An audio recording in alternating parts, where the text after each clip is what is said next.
कल हम last class में पर्सनालिटी कर रहे थे ना। पर्सनालिटी हमने पढ़ा था, क्रिएटिविटी, इंटेलिजेंस सब कुछ पढ़ा था। ठीक है, ऑनलाइन मैंने क्लास लिया था ना। आपने कब कौन सा पढ़ाया? मैं ढूंढती रहती हूँ। जबकि हम पेज नंबर बता देते हैं, लिख भी देते हैं ऑनलाइन बच्चों के लिए। कंप्लीट किया वाला पेज, उसके बाद मैं ढूंढ रही थी ना नहीं। फिर आपने जब उसका टॉपिक बोला तब पता चलता मैंने अलग टॉपिक पढ़ा। तो आप अनम्यूट करके पूछ लिया करो, जब पढ़ रहे हो ना एक बार पूछ लिया करो कि हैंड रेस कर लो या पूछ लो, मैं बता दूं। ऐसे में लिखा होता है यहाँ पे ना, मैं हमेशा लिख देती हूँ पेज नंबर, हिंदी की बुक का क्या है, इंग्लिश की बुक का क्या है।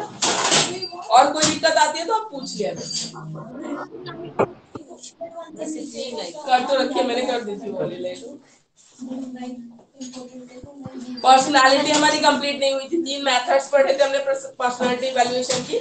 किसी की पर्सनालिटी को जानने हैं तो कौन कौन से मेथड होते हैं। Good afternoon students, online students, am I audible to all of you? Yes, ma'am. Yes, Very good ma'am. afternoon. Yeah, you are audible. Yes, ma'am. Good afternoon, ma'am. Personality Good evaluation. afternoon, ma'am. Yes, ma'am. Good afternoon. Yes.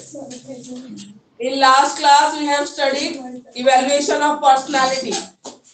ठीक है, वो हम कर रहे थे। Let's continue with that topic, personality.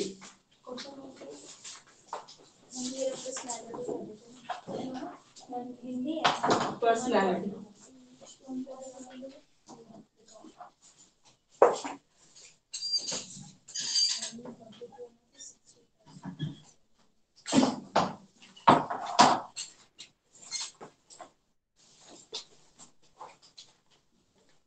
today's topic is personality. Paper 1, paper 1,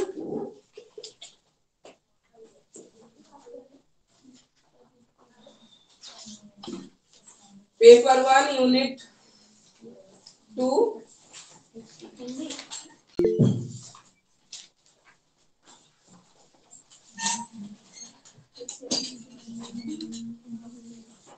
paper 1 unit 2 topic is personality. Page number बताओ, English Hindi में कहाँ का है? 42, 140।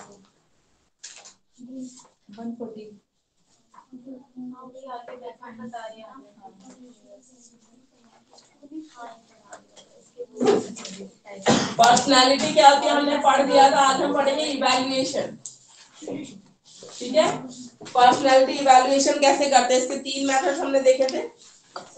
ठीक है, सब्जेक्टिव, ऑब्जेक्टिव, प्रोजेक्टिव। ठीक है, तो इसमें हमने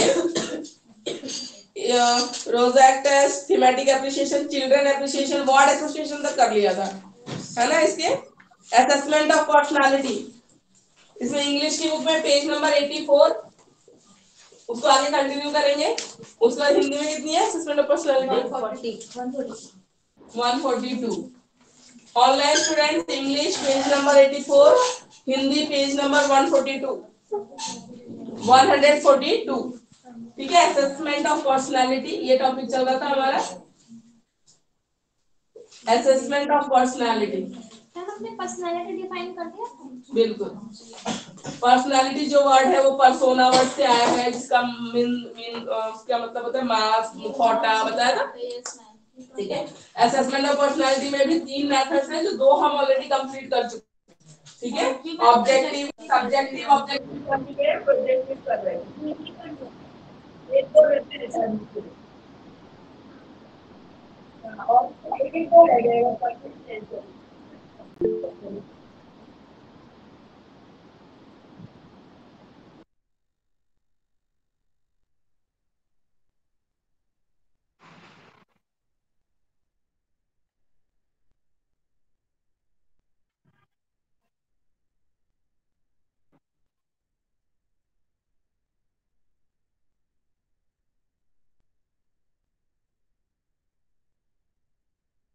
Hello.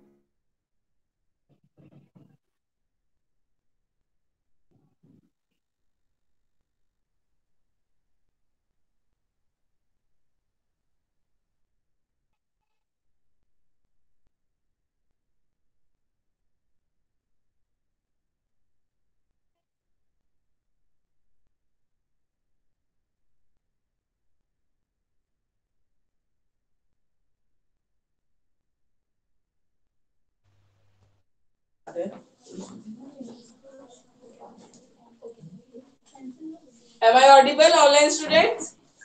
Yes, ma'am. Now you are audible. Okay. So assessment of personality, व्यक्तित्व है ना, मैम क्लास में देगा ना ऑनलाइन वाले बच्चों को बात नहीं. Yes. Ma'am some students are unable to join, please let them in.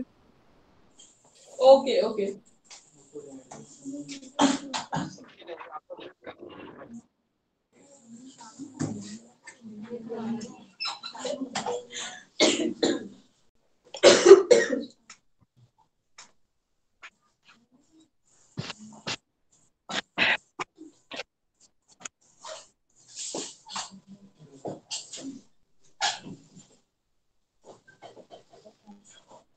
Okay, our topic is assessment of personality. ठीक है, व्यक्तित्व है इंसान का, हिंदी में बोलेंगे व्यक्तित्व. उसको आप कैसे समझ सकते हो, क्या क्या तरीके होते हैं. इसको आपको बीएड में क्यों पढ़ाया जा रहा था कि जब जो बच्चे आपको मिलेंगे क्लासरूम्स में, they will have different different personalities. ठीक है, या वर्क प्लेस में जो लोग मिलेंगे जिनसे आप इंटरेक्ट करोगे, तो अच्छा टीचर बनने के लिए अगर आप किसी की पर्सनालिटी को समझ पाते हो ना, स्टूडेंट्स की, कोलीग्स की, वो आपको ज्यादा अच्छा प्रोफेशनल फील्ड में आपको हेल्प करेगा. ठीक है, तो पहला मेथड होता है सब्जेक्टिव, उसके बाद होता है ऑब्जेक्टिव, फिर होता है प्रोजेक्टिव. सब्जेक्टिव को हिंदी में क्या बोलेंगे? वस्तुनिष्ठ. नहीं, वस्तुनिष्ठ ऑब्जेक्टिव होता है. इतनी भी आपने हिंदी व्यक्तिनिष्ठ. ठीक है, ऑब्जेक्टिव को बोलते हैं व्यक्तिनिष्ठ, ऑब्जेक्टिव होता है वस्तुनिष्ठ, प्रोजेक्टिव होता है सब्जेक्टिव. ठीक है, तो सब्जेक्टिव होता है जब ये होते हैं डिफरेंट, जैसे आप ऑटोबायोग्राफी पढ़ते हो किसी ने अपनी लाइफ के ऊपर कोई बुक लिखी है, उसको बोलते हैं ऑटोबायोग्राफी. तो जब वो पढ़ोगे तो उनकी लाइफ के बारे में बहुत सी चीजें आपको जानने को मिलेगी. ठीक है, वो कैसे थे इसके बारे में जानने को मिलेगा. तो एक सब्जेक्टिव मेथड है. ऑब्वियसली कोई इसमें पूरा सच नहीं लिखता, जो भी है, पर आपको एक आइडिया जरूर मिलेगा कि वो इंसान कैसे है. ठीक है, उसके बाद इंटरव्यू, जब आप किसी से इंटरव्यू लेते हो, किसी के बातचीत करते हो, तो उनके बारे में आपको जानकारी मिलती है. तो इंटरव्यू होता है. क्वेश्चनर होता है. क्वेश्चनर होता है क्वेश्चन आंसर का सेट रिटर्न होता है, उसको आप किसी को फिल करने के लिए दोगे, जैसे मैंने आपको फिल करने के लिए. स्लैम बुक्स होते थे, याद है? योर फेवरेट कलर क्या है, what you are thinking about me, हम लोग तो बहुत पढ़ते थे 10th और 12th में स्लैम बुक्स पूरे, अभी भी है मेरे पास. ठीक है, तो स्लैम बुक्स होते थे, उसमें हम देते थे कि आपका फेवरेट क्या है, आपका फेवरेट क्रिकेटर कौन है, एक्टर कौन है, एक्ट्रेस कौन है, उसके बारे में इंफॉर्मेशन. तो ऐसे क्वेश्चन यार होता है. तो उसमें दो टाइप के क्वेश्चन होते हैं. ओपन एंडेड होते हैं जिसमें हम डेस्क्रिप्टिव क्वेश्चन देते हैं. जैसे क्वेश्चन लिखा हो कि आपके इस टॉपिक पे व्यूज क्या है. ठीक है, तो इसके बारे में. तो सब्जेक्टिव क्वेश्चन हो गए. ये सबका answer person to person vary करेगा. आपका कुछ ओपिनियन अलग होगा, आपका कुछ अलग होगा, सबके अपने ओपिनियंस होंगे. ऐसे क्वेश्चंस को हम बोलते हैं क्लोज एंडेड क्वेश्चंस. नहीं सॉरी, ओपन एंडेड क्वेश्चंस जो सब्जेक्टिव होते हैं. ओपन एंडेड जो सबका अपना अपना है. उसके बाद आते हैं यस और नो वाले क्वेश्चंस. ठीक है, क्या आपको सलमान खान अच्छा लगता है, यस और नो. अब मतलब ओपन एंडेड छोड़ दो, तो इसमें तो पता है जो नफरत करने वाले होंगे बुराइयों से भर देंगे, जो फैन होंगे वो तारीफ से भर देंगे, तो वो ओपन एंडेड हो जाता है.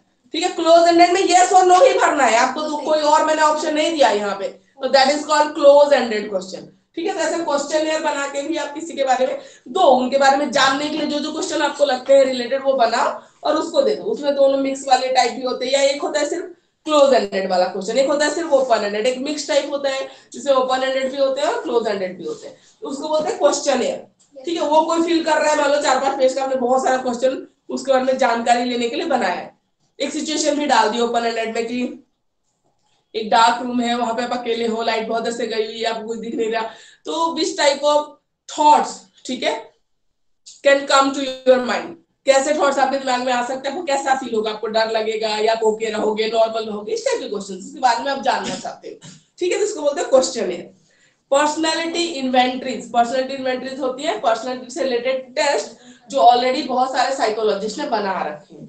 ठीक है, उनको आप एडमिनिस्टर कर सकते हो उसके ऊपर.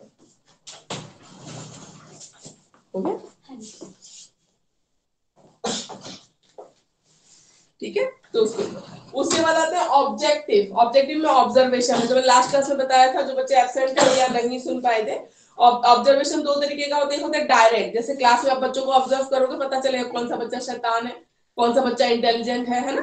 तो ऑब्जेक्टिव. दूसरा होता है, मैंने बोला था इनडायरेक्ट ऑब्जर्वेशन, बोला था जो सीसीटीवी के थ्रू होता है, या कभी किसी बच्चे को ऐसी सिचुएशन में डाल के, जैसे बोला था एक बच्चा गुस्सा बहुत करता है, आपकी क्लास में किसी को मारा पीटा है पर आपने नहीं देखा, पर आपके पास कंप्लेन आई है 2-3 बार और आप एक बार भी बाई चांस आप नहीं थे और आप देखना चाहते हो कि बच्चा कैसे रिएक्ट करता है, तो जैसे बोला कि वो बहुत एग्रेसिवली मारता है किसी को, ठीक है, तो वो तो फिर क्रिमिनल माइंडेड वाली टेंडेंसी हो गई ना कि बहुत बुरी तरीके से एक मारना है, होता है कि मार दिया है ना, एक आधा थप्पड़ जड़ दिया, वो वाला नहीं कि बहुत गुस्से में मार रहा है। तो इतना छोटा बच्चा अगर वो 7th 8th का है और इतना फ्रस्ट्रेटेड होके इतने एग्रेशन के साथ किसी को पीट रहा है, तो दैट्स नॉट राइट, ठीक है, उसको जुवेनाइल वो जो है टेंडेंसी जो होती है एक बच्चों की, जो क्रिमिनल माइंडेड वाली, वैसा तो कुछ नहीं है, आपको देखना है, ऑब्जर्व करना। तो आपने जाते हुए बोला कि बच्चे को ये उसको ना ऐसे ही पिंच करते हुए और उसको छेड़ते हुए चले जाना, और आप दूर से उसको ऑब्जर्व कर रहे हो, तो आपने देखा कि उसका कैसा रिएक्शन है, एग्रेसिव नेचर है, बहुत ही नॉर्मल है, ठीक है, बच्चे ऐसा ही करते हैं, उसको बोलते हैं इनडायरेक्ट ऑब्जर्वेशन। आप दूर से देख लो, उस बच्चे को हमने वैसे सिचुएशन में डाला है, फिलहाल वो नॉर्मल कंडीशन नहीं थी, आपने बोला उसको जाके पोक करो, छेड़ते हुए चले जाओ, मैं देखना चाहती हूँ क्या रिएक्शन देता है, तो इसको बोलते हैं इनडायरेक्ट ऑब्जर्वेशन। तो ये तरीके होते हैं, ठीक है। उसके बाद आता है सोशियोमेट्रिक मेथड। सोशियोमेट्रिक मेथड में आप ग्रुप में किसी इंसान की पर्सनालिटी को ऑब्जर्व करते हो, सोसाइटी ग्रुप्स में, जैसे स्कूल में बाकी बच्चों के साथ उसका बिहेवियर कैसा है, फैमिली में कैसे बिहेव करता है, दोस्तों के साथ कैसे बिहेव करता है, हम उन लोगों से इंफॉर्मेशन कलेक्ट करते हैं। मान लो मुझे आपके बारे में जानना है, तो मैं आपके फैमिली मेंबर्स को, मम्मी पापा है, ठीक है, आपका जो फ्रेंड का ग्रुप है, उनसे बुला के पूछूंगी कि ये कैसी है, ठीक है, इसका नेचर कैसा है, ठीक है, आपका फ्रेंड ग्रुप हो गया, आपके नेबरहुड हो गया, इनसे इंफॉर्मेशन कलेक्ट करना, इसको बोलते हैं सोशियोमेट्रिक मेथड, ठीक है। उसके बाद आता है एनेक्डोटल। एनेक्डोटल होता है टोटल, ठीक है, टोटल ऑब्जर्वेशन। जैसे आज के मैंने बोला था स्कूल में बच्चों का एनेक्डोटल रिकॉर्ड मेंटेन होता है, जैसे मैंने बोला था हाइट, वेट, आई साइट क्या है, पास्ट में कोई सर्जरी तो नहीं हो रखी है बच्चे की, ठीक है, सारी A to Z इंफॉर्मेशन। जैसे अभी बच्चा 5th में है, तो पीछे की क्लासेस में उसने कौन सी स्पेशल एक्टिविटी में पार्टिसिपेट किया था, डांस किया था, सिंगिंग की थी, क्या किया था, ठीक है, तो ये सारी चीजें होती है, तो उसको बोलते हैं एनेक्डोटल रिकॉर्ड, सारा A to Z, उसकी फैमिली बैकग्राउंड भी, मम्मी पापा क्या करते हैं, कितनी सैलरी है, फादर की क्या इनकम है, सारे सब कुछ, ठीक है। Rating skills. Rating skills, rating skills personality measurement का एक तरीका होता है। मान लो आप रेटिंग स्केल 3 तरीके का, तो मैंने बोला था 3 पॉइंट होता है, ठीक है, A B C या 1 2 3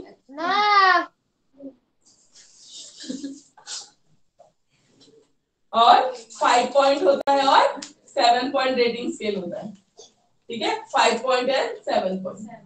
और ये रेटिंग स्केल कोई फिक्स नहीं होता, हर इंडिविजुअल अपने हिसाब से बना सकता है। एज अ टीचर मान लो मैं हूं, मेरी क्लास में बच्चे हैं, तो अभी इस क्लास में आप जिस स्टेज पे हो और 2-3 क्लास लेने के बाद आपकी नॉलेज कितनी है, इसके बेसिस पे मैं बच्चों के लिए रेटिंग स्केल बना सकती हूँ। मैं चाहूँ तो 3 का बनाऊं, ठीक है, मैं चाहूँ तो 3 पॉइंट का बनाऊं, ठीक है, गुड, वेरी गुड, एक्सीलेंट, ठीक है, या मैं 5 पॉइंट बनाऊं, पुअर, एवरेज, ठीक है, इंप्रेसिव, गुड, इस तरीके का बना दूं, या 7 पॉइंट में पूरी डिटेल के साथ, ठीक है, very poor, poor, improving, good, इस तरीके से, ठीक है। तो पर्सन टू पर्सन डिपेंड करता है, ऐसा फिक्स नहीं होता कि आपको 3 पॉइंट ही लेना है या 5 पॉइंट की रेटिंग स्केल लेनी है या 7 पॉइंट की लेनी है, ठीक है। तो ऐसे भी पर्सनालिटी असेसमेंट हो सकती है, आप देख सकते हो कि कहाँ है, या अलग अलग बिहेवियर को लेके कि फ्रेंडशिप में वो कैसा है, ठीक है, फ्रेंडशिप में वो कैसा है, मतलब कैसी फ्रेंडशिप निभाता है, मोरल वैल्यूज को लेके कैसा है, ठीक है। तो अलग अलग चीजों के लिए अलग अलग रेटिंग स्केल आप ले सकते हो, क्राइटेरिया वाइज भी आप ले सकते हो अलग अलग। उसके बाद आते हैं प्रोजेक्टिव। प्रोजेक्टिव में रोजर्स इंक ब्लॉट टेस्ट हमने पढ़ा था, याद है, उसमें कुछ कार्ड्स थे जो इंक ब्लॉट से बने थे, ठीक है, तो वो साइकोलॉजिस्ट ने बना रखे हैं। उसमें क्या करते हैं हम दिखाते हैं, जिसके ऊपर हमें वो टेस्ट करना है, पर्सनालिटी टेस्ट, उसको दिखाते हैं और उसको बोलते हैं कि इमेजिन करो कि आपको इसमें क्या दिख रहा है, क्या इमेजिन कर पा रहे हो इन, आपको इसको देख के, डॉट्स को देख के, इन ब्लॉट्स को देख के आपको क्या इमेजिन, तो अपने आप इमेजिन करके कुछ ना कुछ बताता है, ठीक है। और ज्यादातर रोजर इंक ब्लॉट टेस्ट हम इसके ऊपर, मतलब ऐसा कुछ डाउट्स, ऐसे मतलब क्रिमिनल माइंडेड है या बच्चा नहीं, कुछ हिडन कुछ आप पता लगाना चाहते हो, तब ज्यादातर ये एडमिनिस्टर किया जाता है, ठीक है, इंक ब्लॉट टेस्ट।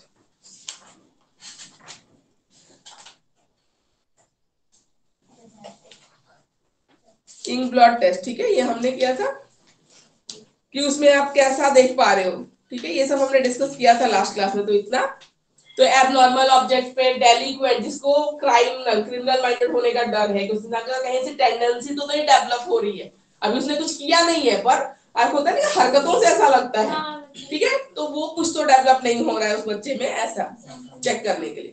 उसके बाद आता है थीमेटिक एप्रिसिएशन टेस्ट। इसमें 30 कार्ड्स होते हैं, ठीक है, डिफरेंट लाइफ सिचुएशंस को डिपिक्ट करते हुए। 10 मेन के लिए होते हैं, 10 विमेन के लिए होते हैं, और बाकी जो होते हैं वो दोनों के लिए होते हैं। तो मतलब 20 कार्ड्स हम मेल फीमेल दोनों को दिखा सकते हैं, और 10 मेल चिल्ड्रन का एप्रिसिएशन का अलग है, थीमेटिक एप्रिसिएशन कर रहे हैं ना, ठीक है, टेट कर रहे हैं, चिल्ड्रन वाला नहीं कर रहे। Thematic appreciation 30 card, total 10 main के लिए अलग कार्ड है, वुमेन के लिए अलग कार्ड है, बाकी जो 20 वो कॉमन है, दोनों के लिए होते हैं। तो उसमें डिफरेंट डिफरेंट लाइफ सिचुएशन दिखाई जाती है, पर आधी अधूरी होती है, उसमें क्लियर कुछ नहीं दिख रहा है, बैकग्राउंड भी ऐसे ब्लर होगा, ठीक है, ठीक से कुछ नहीं दिखाई दे रहा, सब आधा अधूरा है, और उसको देख के बताना होता है कि ये देख के आपको क्या लग रहा है कि इसमें क्या हो रहा है।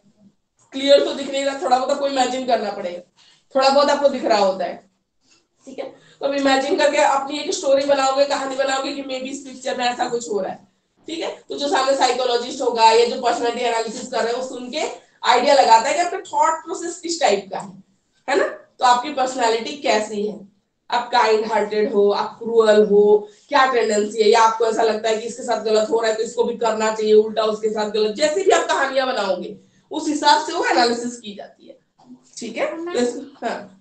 ये जो आप पढ़ा रहे हैं मींस बाद में हमें इसको डीप पढ़ना है या नॉर्मल पर्सनालिटी डीप पढ़ना है, मैंने लास्ट क्लास में भी बोला था। बाकी जो टॉपिक्स है क्रिएटिविटी शॉर्ट नोट, ठीक है, बाकी सब शॉर्ट नोट, इसमें जो लॉन्ग में आएगा वो पर्सनालिटी आती है, जो लॉन्ग क्वेश्चन में आती है, ये लॉन्ग में आती है, तभी मैंने आज थोड़ा सा आपको रिवाइज भी करवा दिया। पर्सनालिटी हमेशा अंडर लॉन्ग क्वेश्चन आता है ये, ठीक है, पर्सनालिटी लॉन्ग क्वेश्चन में आता है।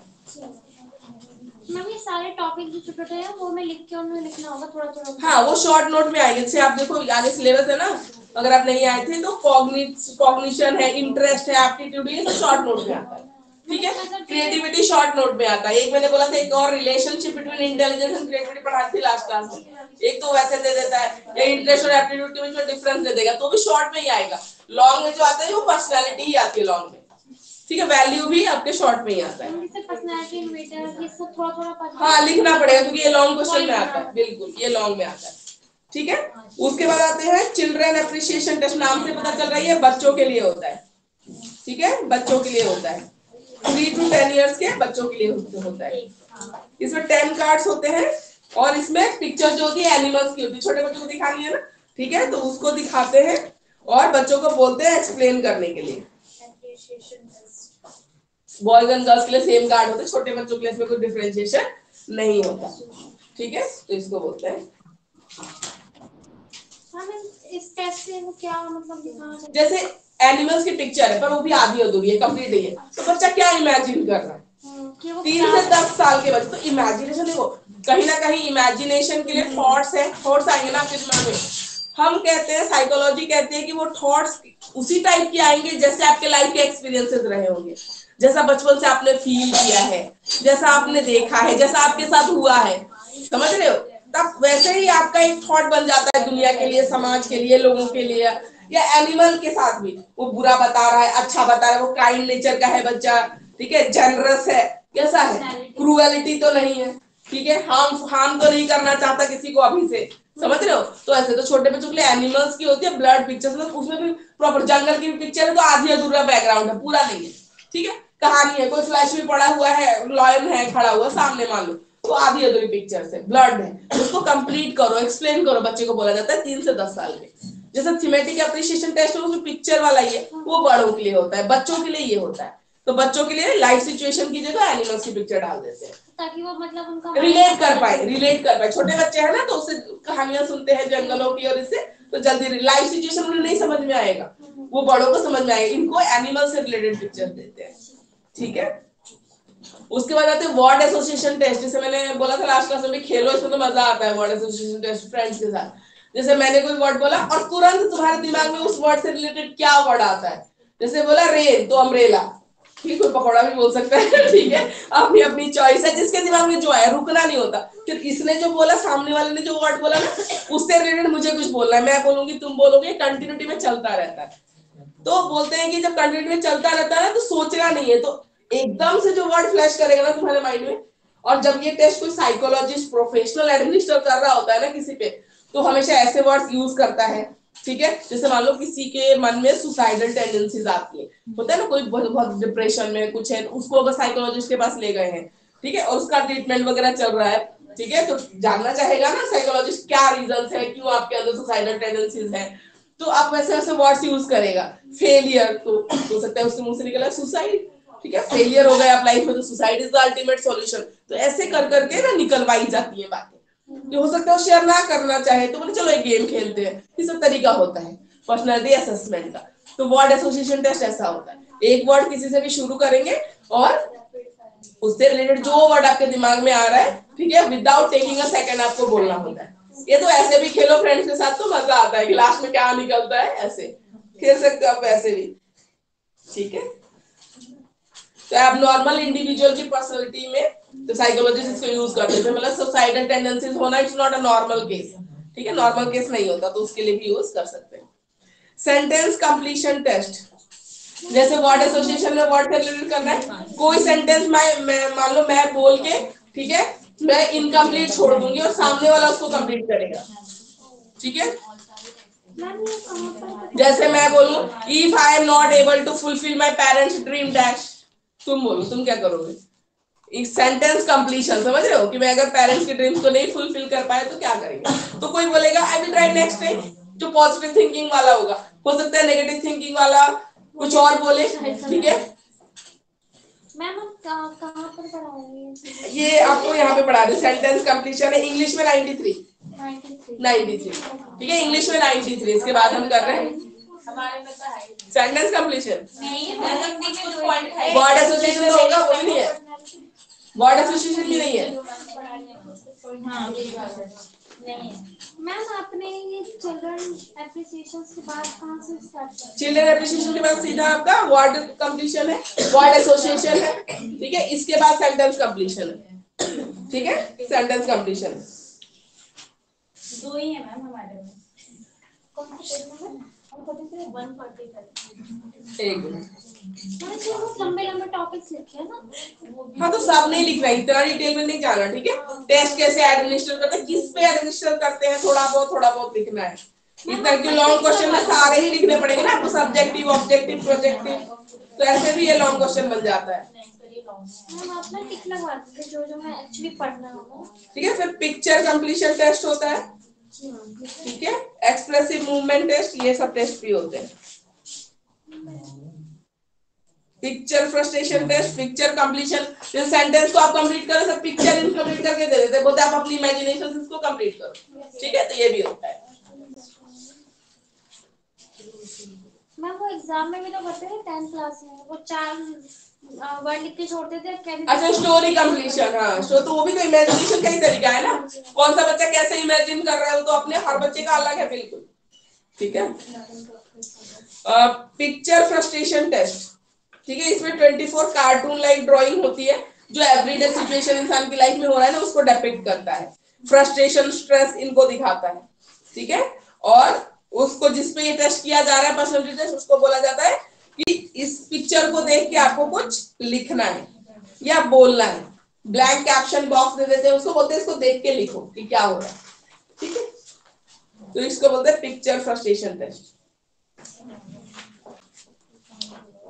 हम इससे ये पता लगाएंगे कि जो स्टूडेंट है वो फ्रस्ट्रेटेड है कि नहीं। स्ट्रेस और इसको चेक करने के लिए करते हैं फ्रस्ट्रेशन टेस्ट में, स्ट्रेस है, ठीक है, डिप्रेस है, ये सब चीजें चेक करेंगे, सिर्फ नाम ही उसका फ्रस्ट्रेशन टेस्ट है।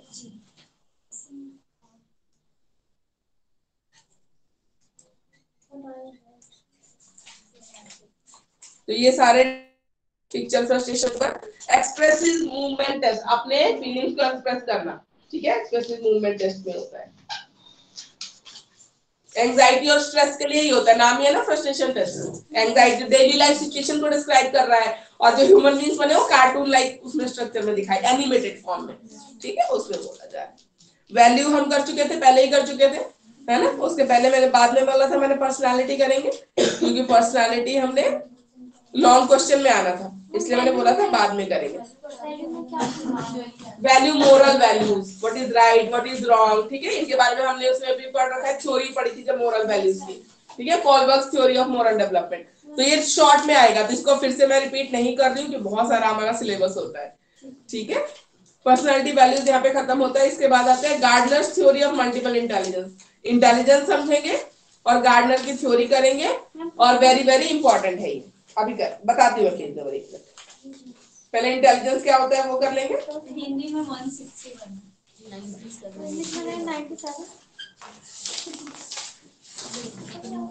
इंटेलिजेंस एक मिनट बता रही, इंटेलिजेंस उसके बाद नहीं मिल रहा हिंदी में। पहले इंटेलिजेंस क्या होता है वो देख लेते हैं, ठीक है। उसके बाद और कोई भी थ्योरी मान लो तुमसे पूछे Gardner's theory of explain, Gardner's theory of multiple intelligence, तो ये नहीं कि सीधा थ्योरी से शुरू कर दे।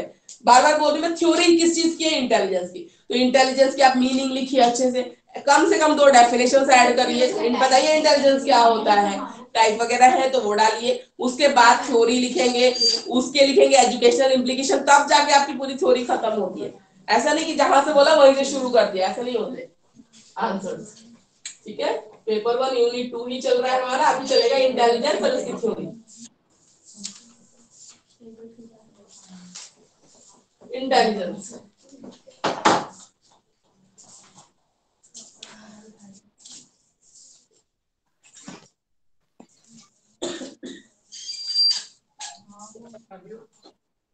इंटेलिजेंस ठीक है। इंटेलिजेंस क्या होता है, जो मोस्ट अप्रोप्रिएट इसका डेफिनेशन होता है ना, इंटेलिजेंस होता है डिफरेंट सिचुएशंस में एडेप्ट होने की टेक्निक बोल लो, ठीक है, समझ बोल लो, तो वही होती है इंटेलिजेंस। हम इंटेलिजेंस को क्या समझते हैं कि आईक्यू ज्यादा है, जो साइंटिफिकली मैथमेटिकली नहीं।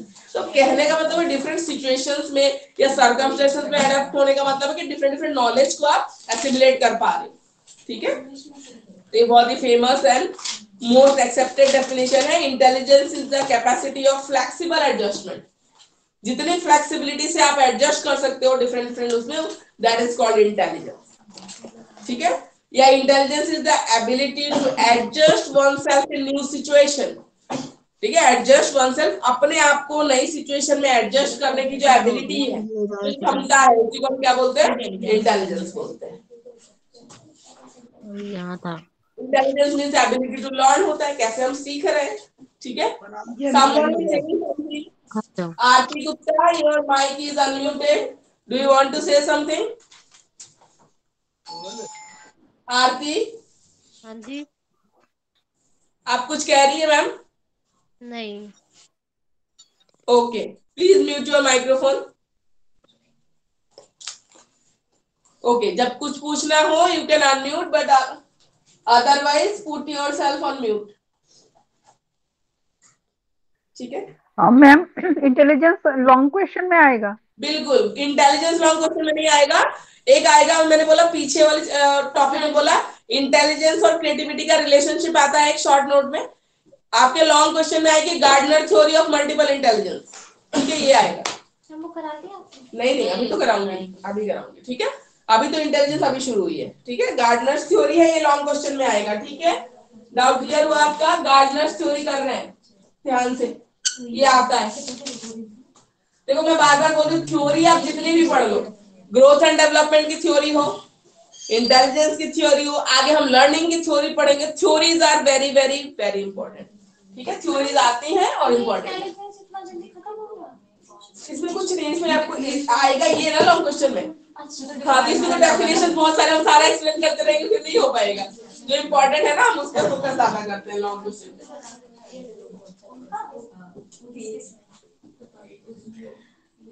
Gardner's theory of multiple intelligence,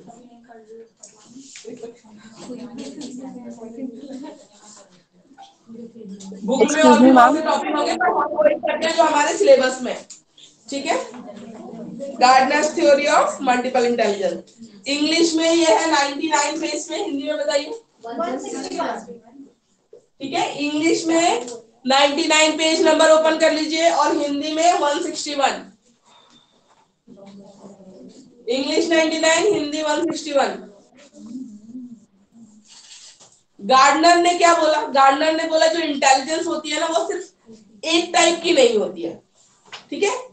अभी तो और भी थ्योरीज हैं इसके, जो किसी ने बोला 2 टाइप की होती है, एक जनरल एक स्पेसिफिक, वो है पीछे की थ्योरी, लेकिन आपके सिलेबस में नहीं है तो फिर हम टाइम वेस्ट वहां पे नहीं कर रहे। जो है सिलेबस में वो पढ़िए, बिल्कुल। जो नहीं है तो फिर जरूरत नहीं। 2 फैक्टर थ्योरी भी होती है इंटेलिजेंस की, मल्टीपल है ना, 2 फैक्टर थ्योरी बोलते हैं। और भी थ्योरीज है, पर सिलेबस में नहीं है तो हमें वहां जाना नहीं है, जो आप पे पूछा जाएगा उस पर फोकस करते हैं, ठीक है। गार्डनर ने बोला कि इंटेलिजेंस है वो कभी एक टाइप की नहीं होती है, ठीक है, वो होती है 7 टाइप्स ऑफ इंटेलिजेंस होती है टोटल, जो एक ह्यूमन बीइंग के अंदर होती है 7 टाइप की होती है, ठीक है। कितने टाइप की इंटेलिजेंस होती है? 7 टाइप्स। मैम उसके अकॉर्डिंग पता चलता है कि इंसान कितना समझदार है, किस चीज में कितना समझदार है। 7 टाइप बोले ना, अभी हम पढ़ेंगे, ठीक है। 7 टाइप्स ऑफ इंटेलिजेंस। मैम इसको थोड़ा डीप पढ़ा रहे बिल्कुल, इसको डीप ही पढ़ाएंगे ना, ये आने वाला एग्जाम है। इसको डिटेल में, थ्योरी तो हम बहुत डिटेल में पढ़ते हैं, ठीक है, जो लॉन्ग क्वेश्चन है। तो इन्होंने क्या बोला, गार्डनर ने बोला human beings have 7 types of intelligence, ठीक है। कितने टाइप की इंटेलिजेंस होती है? 7 टाइप्स होती है। जो पहली इंटेलिजेंस है उसको हम बोलते हैं विजुअल स्पेशियल इंटेलिजेंस, ठीक है। स्पेशियल मतलब SPATIAL, ये स्पेशियल का मतलब होता है स्पेस रिलेटेड नॉलेज, कितना गैप होना चाहिए इसको बोलते हैं। विजुअल मतलब होता है देखने वाला। अब हम हिंदी में भी डिस्कस करेंगे टर्म्स, ठीक है। तो पहले ये देख लेते हैं, पहले इंग्लिश में कर लेते हैं, फिर हिंदी वर्ड में डिस्कस कर लेंगे। पहली इंटेलिजेंस क्या है? विजुअल स्पेशियल इंटेलिजेंस, ठीक है, जिसको आप चीजों को अच्छे से विजुअलाइज कर पाओ, समझना, ठीक है। मैप्स, चार्ट्स, इनको अच्छे से विजुअलाइज करना, गैप का अंदाजा लगाना। If you are a cartographer, ठीक है, and you have to prepare a map, तो मैप तो पूरे वर्ल्ड का भी बनता है, इंडिया का भी बनता है, पेपर उतना सा ही होता है, तो आपको कितना स्केल का मेजरमेंट लेना है, ठीक है, उस हिसाब से होता है। मेजरमेंट कितना लेना है, मान लो 100 किलोमीटर के लिए आप 1 सेंटीमीटर ले रहे हो, 2 सेंटीमीटर, डिपेंड्स अपन कितना बड़ा पेपर आपके पास अवेलेबिलिटी है उस हिसाब से लोगे, ठीक है। वैसे होगा बहुत छोटा पेपर है, मान लो A4 साइज शीट पे ही आपको बनानी है, तो आपको 1000 5000 को भी 1 सेंटीमीटर के आसपास लेना पड़ेगा, है ना, तो फिर तो बन नहीं पाएगा आपका मैप। तो विजुअल स्पेशियल बोलते हैं, स्पेशल बोलते हैं गैप, कितना स्पेस कितना यूटिलाइज करना है आपको, ठीक है। और विजुअलाइज कैसे कर पाते हो, जैसे बहुत बड़ी बिल्डिंग यहाँ पे बननी है 20th फ्लोर की, ठीक है, एक आर्किटेक्चर क्या कर रहा है, उसको विजुअलाइज कर रहा है कि बनने के बाद यहाँ पे ऐसे बनेगा, कैसा लगेगा, है ना, ये सारी चीज विजुअलाइज करना, स्पेस का आइडिया होना। तो ये जिसके पास ये इस टाइप की इंटेलिजेंस होती है ना, वो क्या बनता है, ठीक है, वो मैप चार्ट ये सब अच्छे से पढ़ पाएगा, कार्टोग्राफर वगैरह बन सकते हैं, ठीक है। वीडियोस, पिक्चर्स, इनको भी अच्छे से विजुअलाइज और गैप का अंदाजा करके बना सकता है, अच्छे से वो कर सकता है। और ये बनते क्या है, आर्किटेक्ट बन सकते हैं, आर्टिस्ट बन सकते हैं, ठीक है, इंजीनियर्स बन सकते हैं। बिल्डिंग्स वगैरह बनानी है तो आपको आइडिया होना पड़ेगा ना, स्पेस का विजुअलाइज करना आना चाहिए, कैसे बनेगा, इस एरिया में कितना बड़ा से कितना मैक्सिमम स्पेस आप यूटिलाइज कर पाओगे, ठीक है, क्योंकि स्पेस वेस्ट ना जाए और आपकी बिल्डिंग है जो भी आप बना रहे हो, ब्रिज बना रहे हो, कुछ भी, तो अच्छे से अच्छा बन पाए, ठीक है। ऐसे लोगों की कैरेक्टरिस्टिक्स क्या होती है, जिनके पास इस टाइप की इंटेलिजेंस होती है, वो उनकी कैरेक्टर कैसे होते हैं। बच्चे आपको क्यों पढ़ाए जा रहे हैं, आप अपने बच्चों में जाके वो देखो कि किस टाइप की इंटेलिजेंस किस बच्चे में है, ठीक है। ऐसे बच्चे रीडिंग राइटिंग एंजॉय करेंगे, ठीक है, पजल्स को सॉल्व करने में अच्छे रहते हैं बच्चे, ठीक है, या पजल से डिफरेंट डिफरेंट पार्ट्स होंगे ना, उसको जोड़ लेंगे जल्दी से, क्योंकि विजुअलाइज कर पा रहे कि अच्छा यहाँ ये पार्ट मैच हो रहा है, जल्दी से विजुअलाइज कर लेते हैं, ठीक है। और कैसे होंगे, पिक्चर, ग्राफ, चार्ट को बहुत जल्दी इंटरप्रेट कर लेंगे, समझ जाएंगे बहुत जल्दी, ठीक है। ड्राइंग, पेंटिंग और विजुअल आर्ट्स को एंजॉय करेंगे, उनका फेवरेट होगा, अच्छा लगेगा उनको। और पैटर्न्स को बहुत इजीली समझ जाएंगे, ठीक है। पैटर्न, नंबर पैटर्न होता है, फिगर पैटर्न होता है, क्वेश्चन होता है जीके में, वो सब बहुत जल्दी समझ जाएंगे। तो पहली इंटेलिजेंस है विजुअल स्पेशियल इंटेलिजेंस। तो आप 7 टाइप्स है ना, कुछ और होगा आपके अंदर, ड्राइंग बनाना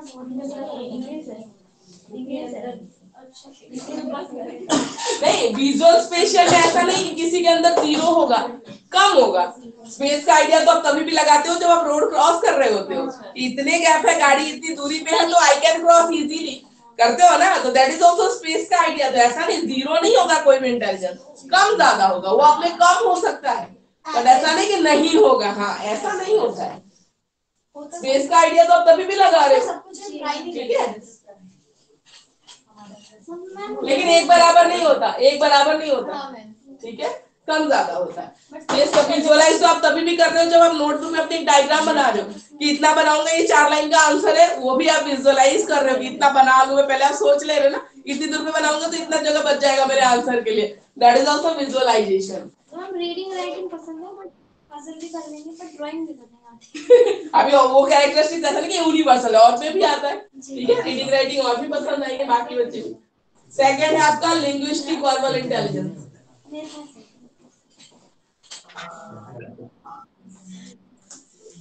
लिंग्विस्टिक वर्बल इंटेलिजेंस, बाकी तो ये सब जगह सेम ही आ रहा है, बार बार नहीं लिख रहे। लिंग्विस्टिक वर्बल इंटेलिजेंस नाम से क्या पता चल रहा है? जो बातों में माहिर हो, जिसके लैंग्वेज की कमांड जिसकी बहुत अच्छी हो, ठीक है, those are having linguistic verbal intelligence, ठीक है। ये होंगे इनके स्ट्रेंथ्स, क्या होते हैं? वर्ड्स, लैंग्वेज, कमांड अच्छी है, बोलते अच्छा है, एंड राइटिंग, ठीक है, राइटिंग भी अच्छी है, जिसका लैंग्वेज अच्छा है वो लिखेगा भी अच्छा, ठीक है, तो राइटर्स। तो जो लिंग्विस्टिक वर्बल इंटेलिजेंस वाले होते हैं ना, वो राइटिंग में, स्पीकिंग में, इन सब में बहुत अच्छे होंगे। मैम वो बाय लैंग्वेज, बाय क्या बोलते हैं उसे, जो 2 लैंग्वेजेस बोलता है, ट्रांसलेटर, बाइलिंगुअल, बाइलिंगुअल, ठीक है। तो कैरेक्टरिस्टिक्स क्या होती है ऐसी इंटेलिजेंस की? वो भी रीडिंग राइटिंग एंजॉय करते हैं, ठीक है, रिटेन एंड स्पोकन इंफॉर्मेशन को बहुत जल्दी याद कर लेते हैं, डिबेट में अच्छे होते हैं, स्पीच में अच्छे होते हैं, चीजों को अच्छे से एक्सप्लेन करते हैं। बिग बॉस का मुनव्वर फारूकी एक्सप्लेन ही करता है वो, ठीक है, इतना एक्सप्लेन करता है बहुत ज्यादा, वही बात है, ठीक है। और जब स्टोरी टेलिंग होती है तो उसमें अच्छे से ह्यूमर ऐड करते हैं, मतलब लैंग्वेज की नॉलेज अच्छी है, एक्सप्रेशन अच्छा है, तो उनको पता है कि मतलब बहुत ज्यादा आप एक टाइप से बोलते रहोगे तो मोनोटोनस हो जाता है, ऑडियंस बोर हो जाएगी, ठीक है ना, उनको पता है, तो वो थोड़ा सा ह्यूमर ऐड करेंगे, थोड़ा सा इंटरेस्टिंग बनाएंगे अपनी चीजों को, ताकि सुनने वाला बोर, क्या हो रहा है इधर, क्लास के बच्चों के जैसा लगे हुए बिल्कुल। कभी कभार जब टाइम मिलता है, इतना तो मिलता नहीं है, जब मिलता है मैं देख लेती हूँ कभी कभी, हाँ कभी जब टाइम मिल गया तो देख लिया। फेवरेट तो पहले जो था अभी चेंज ही हो रहे थे, टाइम नहीं मिलता फेवरेट डिसाइड करने के लिए, थोड़ा हाँ आज फाइनल है, ठीक है। जॉब्स बता दो, अपने आप बताओ, लिंग्विस्टिक वर्बल जिसका अच्छे क्या बनेंगे, प्रोफेशन कौन है? देखो देख देख के पढ़ रही है, टीचर है, मैंने बोला बिना देखे बताओ, बिल्कुल रिपोर्टर बन सकते हैं, राइटर, लॉयर भी हो सकते हैं, अपने पॉइंट को क्लियर रखे, डिबेट में जो अच्छा है, ठीक है, टीचर, लेक्चरर, ठीक है, बिल्कुल नेता, मार्केटिंग वाले जो बंदे होते हैं वो, ठीक है, और रिपोर्टर हो सकते हैं, और ये भी हो सकते हैं। उसके बाद आते हैं लॉजिकल मैथमेटिकल इंटेलिजेंस, तो नाम से ही पता चल रहा है, लॉजिकल मैथमेटिकल इंटेलिजेंस, जो लॉजिक अच्छे से दे सकता है चीजों के पीछे का, और मैथमेटिकल नॉलेज जिसकी अच्छी हो, ठीक है, तो प्रॉब्लम को एनालाइज कर सकते हैं आसानी से, ठीक है, कॉन्सेप्ट्स अच्छे होते हैं, नंबर्स के, पैटर्न्स के, इनके कॉन्सेप्ट्स इनके बहुत अच्छे होते हैं। क्या है कैरेक्टरिस्टिक्स ऐसे बच्चों की? प्रॉब्लम सॉल्विंग स्किल्स होती है, कुछ भी हुआ इतने प्रॉब्लम तुरंत वो उसका सॉल्यूशन ढूंढने लग जाते हैं, ढूंढ लेते हैं, तो प्रॉब्लम सॉल्विंग स्किल्स होती है, ठीक है। एब्स्ट्रैक्ट आइडियाज को सोचना एंजॉय करते हैं, ठीक है। कॉन्क्रीट क्या होता है? जो आप देख रहे हो, पढ़ रहे हो, उसको छू के टच करके देख सकते हो। एब्स्ट्रैक्ट होता है जो विजुअलाइज करना है, ठीक है, वैसे आइडिया सोचते हैं, एंजॉय करते हैं। साइंटिफिक एक्सपेरिमेंट कंडक्ट करना पसंद है इनको, ठीक है। Good and solving complex computation, different difficult जो सॉल्व्स वगैरह है उनको सॉल्व करना आसान पसंद करते हैं। कैरियर क्या क्या है? Scientist, mathematician, computer programmer, engineer, accountant, ठीक है, जो मैथ से रिलेटेड है एरिया उसमें बहुत अच्छा करते हैं। Fourth one bodily kinesthetic intelligence,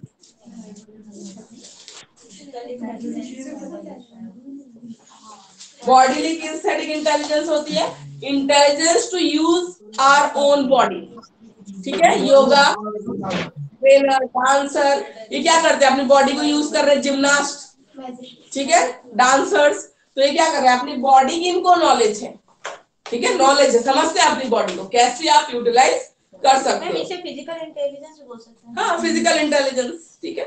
bodily kinesthetic intelligence, dancing में अच्छे होंगे, स्पोर्ट्स में अच्छे अच्छे होते हैं, ठीक है। अपने हाथों से कुछ अच्छा क्रिएट कर सकते हैं, क्योंकि उनको हाथों की जो मूवमेंट है वो अच्छे को मूर्ति अच्छा बना सकते हैं, अच्छी चीजें कर सकते हैं, ठीक है। Physical coordination, hand eye coordination इनका बहुत अच्छा है। और बन कह सकते हैं डांसर है, बिल्डर, स्कल्प्टर, बोला मूर्ति बना सकते हैं, एक्टर बन सकते हैं, योगा टीचर बन सकते हैं, जिमनास्ट बन सकते हैं। सब नहीं दिया ऊपर, सब है, आप अपने आप ही ऐड कर सकते हो, कोई बड़ी बात नहीं। जो मूर्तियां बनाते हैं स्कल्प्टर, ठीक है। बाकी और जो है जो जिमनास्ट है और योगा ट्रेनर, ये भी आप लिख सकते हो। योगा स्पोर्ट्स टीचर को भी ऐड कर सकते हैं। हाँ, स्पोर्ट्स टीचर, कोई भी आप स्पोर्ट्स खेल रहे हो उसमें आपकी बॉडी की नॉलेज है, मूवमेंट, क्रिकेट हो, खो खो हो, कुछ भी आप खेल रहे हो। नंबर 5 म्यूजिकल इंटेलिजेंस, ये तो नाम से ही पता चल रहा है ना, ठीक है। म्यूजिक की समझ जिसके पास है, जो सिंगर है, जो म्यूजिक डायरेक्टर है, ठीक है, या कोई म्यूजिकल इंस्ट्रूमेंट जिसको प्ले करना आता है अच्छे से, तो म्यूजिक की समझ, रिदम्स की समझ, ठीक है। तो ये सिंगिंग और म्यूजिकल इंस्ट्रूमेंट प्ले करना इनको पसंद होगा, ऑब्वियसली म्यूजिक की समझ है।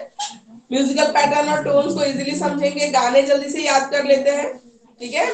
रिदम्स एंड टोन्स, इसको ही समझ इनकी अच्छी होती है। कैरियर क्या है, म्यूजिशियन है, कंपोजर है, सिंगर है, म्यूजिक टीचर है, ठीक है, कंडक्टर है। मैम कौन सा कंडक्टर है? म्यूजिकल कंडक्टर, कंडक्टर वो होता है जैसे पूरा एक जो बहुत सारे म्यूजिशियन का जो ग्रुप होता है उसको जो कंडक्ट करता है, देख रहे हैं, हाँ ऐसे करता है ये म्यूजिक और ये ऐसे जो करते हैं ना, वो यहाँ उसकी बात कर रहे हैं, बस कंडक्टर की बात नहीं कर रहे हैं, ठीक है। म्यूजिकल कंडक्टर जो बड़ा सा एक ऑर्केस्ट्रा देखा होगा आपने, वो जो हाँ वो इंस्ट्रक्शन देता रहता है, टॉम एंड जेरी में टॉम बनता है वो। हाँ हाँ हाँ, वो इंस्ट्रक्शन देता रहता है कि आप कौन सा म्यूजिक आना है, कौन सा। उसके बाद है इंटरपर्सनल एंड इंट्रापर्सनल। इंटरपर्सनल और उसके बाद इंट्रापर्सनल।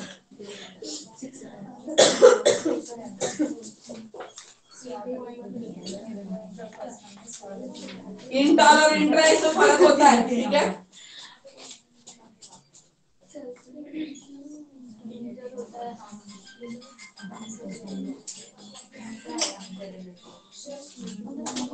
इंटरपर्सनल है, ठीक है। इंटर और इंट्रा का मतलब समझोगे तो भी समझ जाओगे। इंटर होता है जब अपने अलावा दूसरे से, इंटर स्कूल कंपटीशन बोलते हैं तो अपने स्कूल का दूसरे स्कूल के साथ। इंटरनेशनल बॉर्डर की बात करेंगे, अपनी कंट्री के अलावा दूसरे की बात कर रहे हैं, ठीक है। अपने साथ दूसरे का क्या है, इंटर। इंट्रा बोलेंगे तो अपने अंदर। इंट्रा स्कूल कंपटीशन, अपने स्कूल के ही अंदर हाउसेस के बीच में कंपटीशन या क्लासेस के बीच में कंपटीशन, तो इंट्रा स्कूल। इंट्रा बोले तो उसी चीज के विद इन होता है, और इंटर बोले तो अपने अलावा बाहर दूसरे के साथ हम देखते हैं कैसा रिलेशनशिप है, क्या है। तो इंटरपर्सनल रिलेशनशिप में आपका रिलेशनशिप दूसरों के साथ कैसा है, वो उसको बोलेंगे इंटरपर्सनल, ठीक है। इंटरपर्सनल इंटेलिजेंस होती है आप कितने इंटेलिजेंटली सामने वाले को इन्फ्लुएंस करते हो अपनी बातों से, ठीक है। या आपकी जो जेनरसिटी है, एक अच्छाई भी होती है इंसान के अंदर, जरूरी नहीं सब कुछ वैसे हो, फेक हो, कोई इंसान जेन्युइनली भी अच्छा होता है, तो आपकी वो गुडनेस है, वो कितना फील करता है सामने वाला, कैसे कनेक्ट हो रहा है आपके साथ, तो that is called interpersonal intelligence. तो ऐसे लोग जो अपनी बातों से लोगों को इन्फ्लुएंस कर रहे हैं, ठीक है, वो कल्चर मार्केटिंग वाले जो हमने बोला उसमें भी बोला, तो इंटरपर्सनल को पता, सेल्स पर्सन चीज को बेच के ही जाएंगे आपको, है ना, जो अच्छे वाले सेल्स पर्सन जिनकी स्किल्स अच्छी होती है, तो इंटरपर्सनल वाले, ठीक है। इंटरपर्सनल वाले फिलोसफर होते हैं, साइकोलॉजिस्ट होते हैं। साइकोलॉजिस्ट आपको समझने की कोशिश कर रहा है ना इंसान, जो लोग पर्सनालिटी असेसमेंट में जो लोग बैठे हैं, समझ रहे हैं ना सामने वाले को, तो इंटरपर्सनल साइकोलॉजिस्ट बन सकते हैं, काउंसलर बन सकते हैं, ठीक है। सेल्स पर्सन, पॉलिटिशियन, उनको भी पता है कि ऑडियंस को क्या सुनना पसंद है। स्टैंड अप कॉमेडियन, इंटरपर्सनल, ठीक है, ऑडियंस को कैसे एंगेज रखना है, एक 1-2 घंटे उनको बहुत अच्छे से पता है, ठीक है। और कैरेक्टरिस्टिक्स क्या होती है, वर्बल कम्युनिकेशन बहुत अच्छा होता है। ऑब्वियसली आपकी कम्युनिकेशन खराब होगी तो how you can influence other person, मतलब ही नहीं। जब आप अपनी चीजें बता ही नहीं पा रहे हो, कम्युनिकेशन अच्छी नहीं है, तो दूसरा कभी इन्फ्लुएंस होगा नहीं आपसे। चुपचाप बैठने से कौन किससे इन्फ्लुएंस होता है, ठीक है।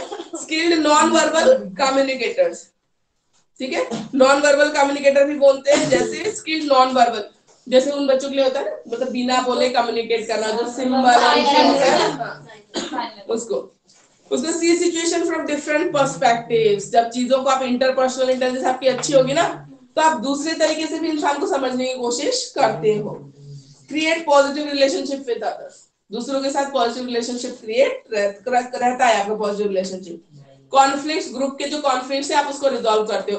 देखना हर ग्रुप में एक ऐसा बंदा होता है जो दो दोस्तों की लड़ाई हो गई तो तीसरा वो कहता है जाने दो, नहीं यार उसका हो जाता है, खरा जान दे, होता है ना। तो वो इंटेलिजेंस अगर आप में है तो आप वही कॉन्फ्लिक्ट रिजॉल्वर रहोगे अपने ग्रुप के। उसके बाद आते हैं इंट्रापर्सनल, अपने आप को जानना, और ये जानना सबसे ज्यादा जरूरी होता है। ठीक है, ये इंटेलिजेंस सबके अंदर होनी ही चाहिए, क्योंकि बच्चों को भी एक लेवल पे आके ये नहीं पता होता 10th के बाद कि मुझे क्या पसंद है या मेरी क्या एबिलिटी है, मैं आगे चल के मुझे क्या पढ़ना चाहिए, मैं क्या कर सकता हूँ। ठीक है, लोगों को अपनी लाइफ डिसलाइक नहीं पता है, ऐसे लोग भी चल रहे हैं दुनिया में। हाँ, लोगों को लाइफ डिसलाइक नहीं पता कि मुझे क्या अच्छा लगता है क्या नहीं अच्छा लगता, उसमें ही क्लियर नहीं है, जो है सब ठीक है। ऐसे कैसे करते हैं कि क्या अच्छा लग रहा है, इंटरेस्ट है, क्यों? आपकी अपनी एक्सपीरियंस है, बचपन से आपको ये नहीं पता, आप खाने फूड हैबिट से लेके पर्सन की चॉइस तक ले लो, आपको कैसे लोग अच्छे लगते हैं आपको नहीं पता। आपको क्यों कैसे नहीं पता? आपके फ्रेंड जो होंगे वो पर्टिकुलर ही कोई होगा ना, ऐसा तो नहीं कि सारी दुनिया ही फ्रेंड बन जाती है, सब तो नहीं है। जिसके साथ आपको लगेगा थिंकिंग मैच हो रही है, बात कर रहे हो, समझ जिसकी मैच हो रही है, उससे ही तो होगी दोस्ती। तो अनइंटेंशनली भी आपको पता है वैसे ही लोग आपके ग्रुप में होंगे, वैसा ही दोस्त बनेगा, हर कोई नहीं बन सकता है। ठीक है, तो इंट्रापर्सनल, अपने आप को जानना, तो ऐसे लोग क्या बनते हैं? हाँ, सेल्फ नॉलेज, सेल्फ नॉलेज, अपने बारे में जानना, अपने बारे में जानना। ठीक है, अपनी स्ट्रेंथ वीकनेस को एनालाइज करना। ठीक है, थ्योरीज आइडियाज को एनालाइज करना। सेल्फ अवेयरनेस, हमें पता है, हमें पता है। ठीक है, जैसे हमें पता होती है कुछ कुछ चीजें पता होती है कि मुझे सिचुएशन में गुस्सा आएगा, वो ऐसे बोलता है ना, मुझे गुस्सा आ जाता है, मैं रिएक्ट नहीं करना चाहती तो मैं क्या करूंगी? आई विल अवॉइड हिम और हर, अवॉइड करूंगी। मुझे पता है कि कुछ ऐसा बोलेगा कि मुझे आ जाएगा गुस्सा, सिचुएशन खराब हो जाएगी, तो उसको बोलते सेल्फ अवेयरनेस। मुझे अपनी स्ट्रेंथ भी पता है, मुझे अपनी वीकनेस भी पता है, तो आप अवॉइड करो उस इंसान को जो पता है ना। तो ऐसी चीजें होती है। तो ये क्या बन सकते हैं? राइटर बन सकते हैं, फिलोसफर बन सकते हैं। ठीक है, अपने थॉट्स को बहुत अच्छे से पोएटिक वे में एक्सप्रेस कर सकते हैं, राइटर बन सकते हैं, पोएट बन सकते हैं, साइंटिस्ट बन सकते हैं, थ्योरिस्ट बन सकते हैं। ठीक है, टीचर बन सकते हैं, बिल्कुल बन सकते हैं, क्यों नहीं बन सकते? लेकिन इंटर जो पर्टिकुलर दे रखा है ना वो देना, क्यों नहीं? अपने आप को जानोगे तभी आप लाइफ में कुछ बन सकते हो। इतने बैड सिचुएशन में कोई कैसे क्या बन सकता है, वो पता ही नहीं है। ठीक है, नहीं हो सकता। उसके बाद एक इन्होंने और दे दिया नेचुरलिस्टिक लैंग्वेज इंटेलिजेंस, ये दूसरी बुक्स में नहीं मिलेगा आपको, इसमें दे रखी है तो हमारी कोई बात नहीं। हाँ, 7 ही टाइप होता है मेन बुक्स में, इन्होंने इंग्लिश वाले ने एक एक्स्ट्रा ही डाल दिया, नेचुरलिस्टिक इंटेलिजेंस डाल दिया तो लिख देना। लेकिन गार्डनर थ्योरी में ना 7 ही होता है, मेन 7 ही होता है। नेचुरलिस्टिक मतलब नेचर के बारे में जानकारी। जैसे किसान है, उनको पता है वेदर पैटर्न क्या है, कब कौन सी खेती करनी है ना, नेचर के बारे में जानकारी, उसको बोलते हैं नेचुरलिस्टिक इंटेलिजेंस। या बॉटनी है, जूलॉजी है, ठीक है, जो पढ़ रहे हैं प्लांट्स के बारे में, एनिमल्स के बारे में, ये सब के बारे में उनको पता है। ठीक है, बायोलॉजिस्ट है, गार्डनर है, आर्कियोलॉजिस्ट है, फार्मर्स है। ठीक है, ये सब है जिनको पता है। ठीक है, तो नेचुरलिस्टिक इंटेलिजेंस नेचर के बारे में समझते हैं। ठीक है, तो ये है different types of intelligence. Excuse me ma'am, बनती थी बट वो नेचर से इतना प्यार करती थी कि मतलब जब छोटे थे तब, और वो ना टच करके बता देते थे। तो जो जिनका ना सेंस ऑर्गन में एक किसी में कमी होती है ना, तो उनकी बाकी सेंसेस बहुत ज्यादा डेवलप होती है। ये होता है, फैक्ट है। जो ब्लाइंड लोगों के तो सेंस का टच, हियरिंग बहुत स्ट्रांग होती है, बहुत स्ट्रांग होती है। कहीं भी कुछ गिरा ना तो उनको, तुम्हें नहीं सुनाई देगा, क्योंकि जिसके सारे सेंसर्स काम कर रहे हैं तो हम ठीक है, उतना नहीं पर्टिकुलर एक पे फोकस करते हैं, पर जिसको दिखाई नहीं दे रहा उसकी हियरिंग बहुत स्ट्रांग होती है। ऐसा होता है, बिल्कुल। सेंस, स्मेल, ये सब कुछ स्ट्रांग होता है, इंसानों को भी ऐसे टच से पहचान सकते हैं। ठीक है, तो ऐसा होता है। Excuse me ma'am, yes, ma'am ये क्वेश्चन लॉन्ग में आएगा शॉर्ट में? लॉन्ग में, गार्डनर थ्योरी लॉन्ग में लॉन्ग आती में है। है ये थ्योरी वाले। एंड मैम इसे जैसे भी बुक में दे रखा है वैसे इसको ऐसे कैसे लिखना है? बुक में दे रखा है थ्योरी। यस, बोलिए। मैम जैसे थ्योरी बुक में दे रखी है हमें एज इट इज लिखनी है? गार्डनर थ्योरी बिल्कुल इंग्लिश में दे रखा है, हिंदी वाला मैं बताती हूँ आपको, ठीक है। हिंदी में कैसे दे रखा है, हिंदी में 7 टाइप दे रखा है, सेम है ना? हाँ तो फिर कुछ डिफरेंट आएगा तो बताइएगा, ठीक है। तो 7 टाइप एक्सक्यूज मी मैम, जो वाला पॉइंट बताया वो ऐड करिए। Excuse me ma'am, excuse me ma'am, ma'am जैसे इसमें इंटेलिजेंस को डिफाइन करना है तो हम टाइप्स ऑफ इंटेलिजेंस को लिख सकते हैं। क्लास सुनाई नहीं दे रहा है, ऑनलाइन कुछ बोल रही है, आपको ये प्लीज करिए। मैम जैसे इंटेलिजेंस को डिफाइन कर रहे हैं हम लोग विद इन अ डेफिनेशन, तो हम टाइप्स ऑफ इंटेलिजेंस में मेंशन कर सकते हैं। टाइप्स ऑफ इंटेलिजेंस थ्योरी में टाइप की जरूरत इतनी नहीं होती है, लेकिन अगर मेंशन करना चाहो तो कर दो, तो एडिशनल पॉइंट है, ठीक है। करना चाहो तो कर दो, पर मेन होता है आपको डेफिनेशन, मीनिंग, एजुकेशनल इम्प्लीकेशन लिखना बहुत जरूरी है, ठीक है। तो ये सब जरूरी ओके है मैम, थैंक यू। ठीक है। उसके बाद आते हैं बेसिस फॉर इंटेलिजेंस। हाँ, गार्डनर ने किसको बेस माना, ये 7 टाइप्स ऑफ इंटेलिजेंस बोला, तो गार्डनर बोलते हैं कि बायोलॉजिकल और कल्चरल दोनों ही इंपॉर्टेंट है। बायोलॉजिकल तो है ही, पेरेंट्स से जो जीन मिलेंगे उसके हिसाब से इंटेलिजेंस आती है, पहले ही पढ़ चुके हैं, ठीक है। पर कल्चरल भी कहीं ना कहीं बेसिस होता है। अब नेचुरलिस्टिक इंटेलिजेंस की बात करें तो अगर बच्चे को ऐसा कल्चर मिला, वो नेचुरल माहौल में रहा है, ठीक है, आसपास, बिल्कुल आसपास वो हिली एरियाज में रहता है, ठीक है, ये नॉर्थ ईस्टर्न रीजन है, उस जगह पे कहीं रहता है जहाँ नेचुरल एनवायरनमेंट है आसपास, तो उसको नॉलेज ज्यादा होगी। ये जो यहाँ के बच्चे, शहरों के बच्चे बुक में पढ़ते रहते, वो घर के आसपास ही देखता रहता है, ठीक है, तो होती है ये चीजें। हाँ तो वही बात है, ठीक है, तो बच्चा देख रहा है, रोज देख रहा है, ठीक है। बहुत सारे जो पेट एनिमल या डोमेस्टिक भी होंगे, वो भी कैसे मिल्क प्रोडक्शन और बाकी चीज देख रहा होगा जिसके घर पे आसपास होगी, ठीक है। या गांव में काव वगैरह घर पे ही होते हैं, मिल्क वहीं से निकल रहा है, फ्रेश मिल्क पी रहा है, बच्चा देख रहा है, पूरा प्रोसेस उसको पता है, ठीक है। तो ये सब चीजें, तो गार्डनर ने बोला कि दोनों चीजें इंपॉर्टेंट है, इंटेलिजेंस तो है, मतलब जेनेटिकली तो है, कल्चरल भी इंपॉर्टेंट होता है, बेस होता है। मैं बहुत अच्छा पढ़ाती हूँ, 1 घंटा बीत गया पता भी नहीं चला। Thank you. उसके बाद आते हैं using multiple intelligence in the classroom. ये यही चीज आपकी क्या है, एजुकेशनल इम्प्लीकेशन, ठीक है। एजुकेशनल इम्प्लीकेशन क्लासरूम में आप किसी को कैसे यूज करोगे, ठीक है, क्लासरूम में क्या रोल है, कैसे आप यूज करोगे, ये थ्योरी जो आप पढ़ के जा रहे हो अपने क्लासरूम में क्या रोल है, इसका कैसे यूज करोगे, ठीक है। तो यही है आपके एजुकेशनल इम्प्लीकेशन, और हर थ्योरी में एजुकेशनल इम्प्लीकेशन लिखना इंपॉर्टेंट होता है। तो इंग्लिश में एजुकेशनल इम्प्लीकेशन है 104 पे, ठीक है। एजुकेशनल मैम एक बार हिंदी में भी आप क्लियर कर दीजिए। हिंदी में दे रखा है एजुकेशनल इम्प्लीकेशन, हिंदी में 165 है, इंग्लिश में 104 है। हम एजुकेशनल इम्प्लीकेशन कर रहे हैं Gardner's theory of multiple intelligence की,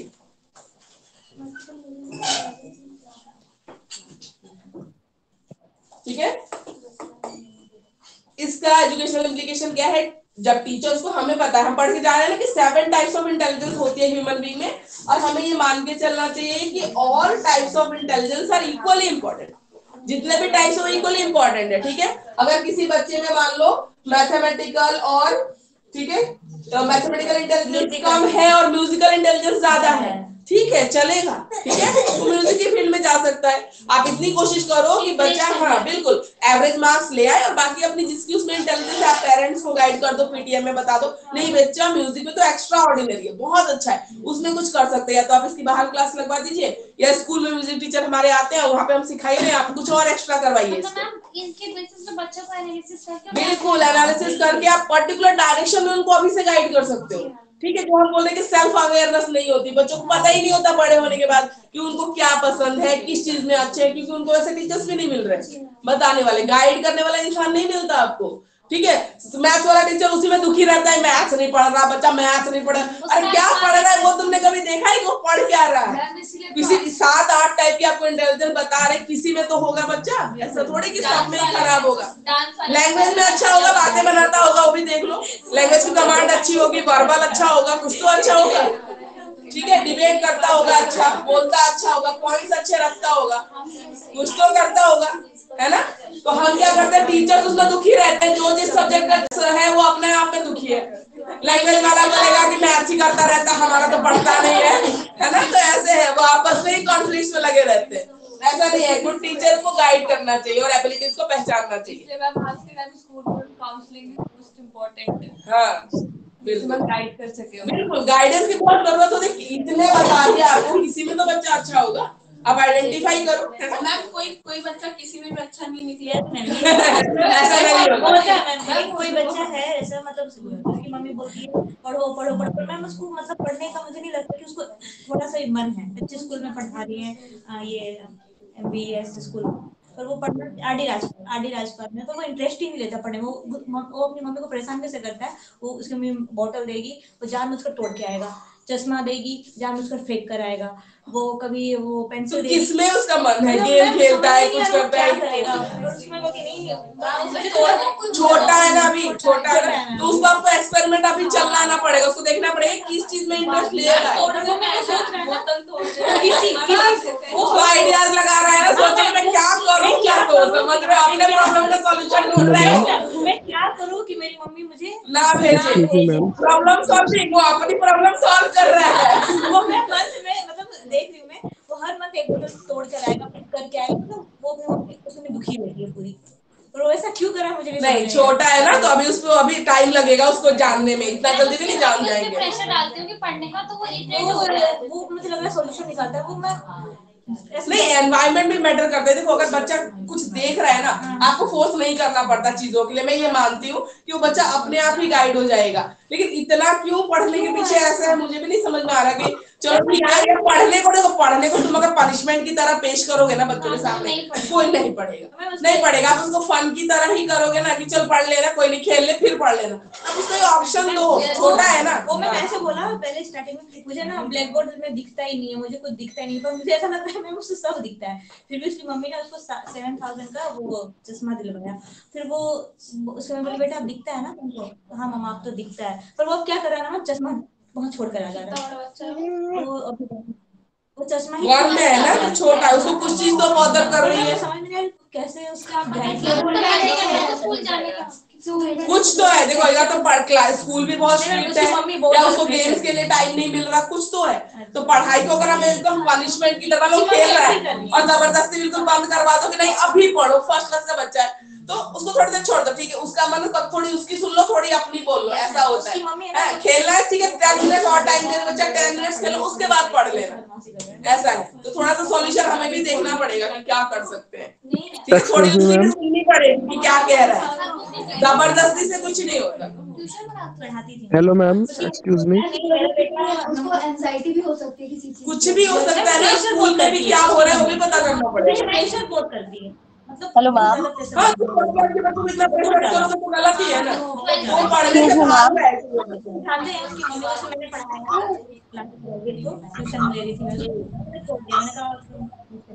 नहीं, इतना प्रेशराइज करना गलत बात है। उसको अगर वो खेल रहा है, छोटा सा बच्चा है, फर्स्ट क्लास का बच्चा कितना बड़ा होता है, तो अगर कह रहा है कि मम्मी मैं ये खेल के पढ़ लूंगा, तो लेट इट बी, खेलने तो खेल के पढ़ लेगा। इतना तुम जबरदस्ती उसको छुड़वाओगे, आधा मन तो उसमें ही रह गया कि मुझे खेलने नहीं दिया, फिर वो पढ़ेगा थोड़ी ना, फिर नहीं पढ़ेगा वो।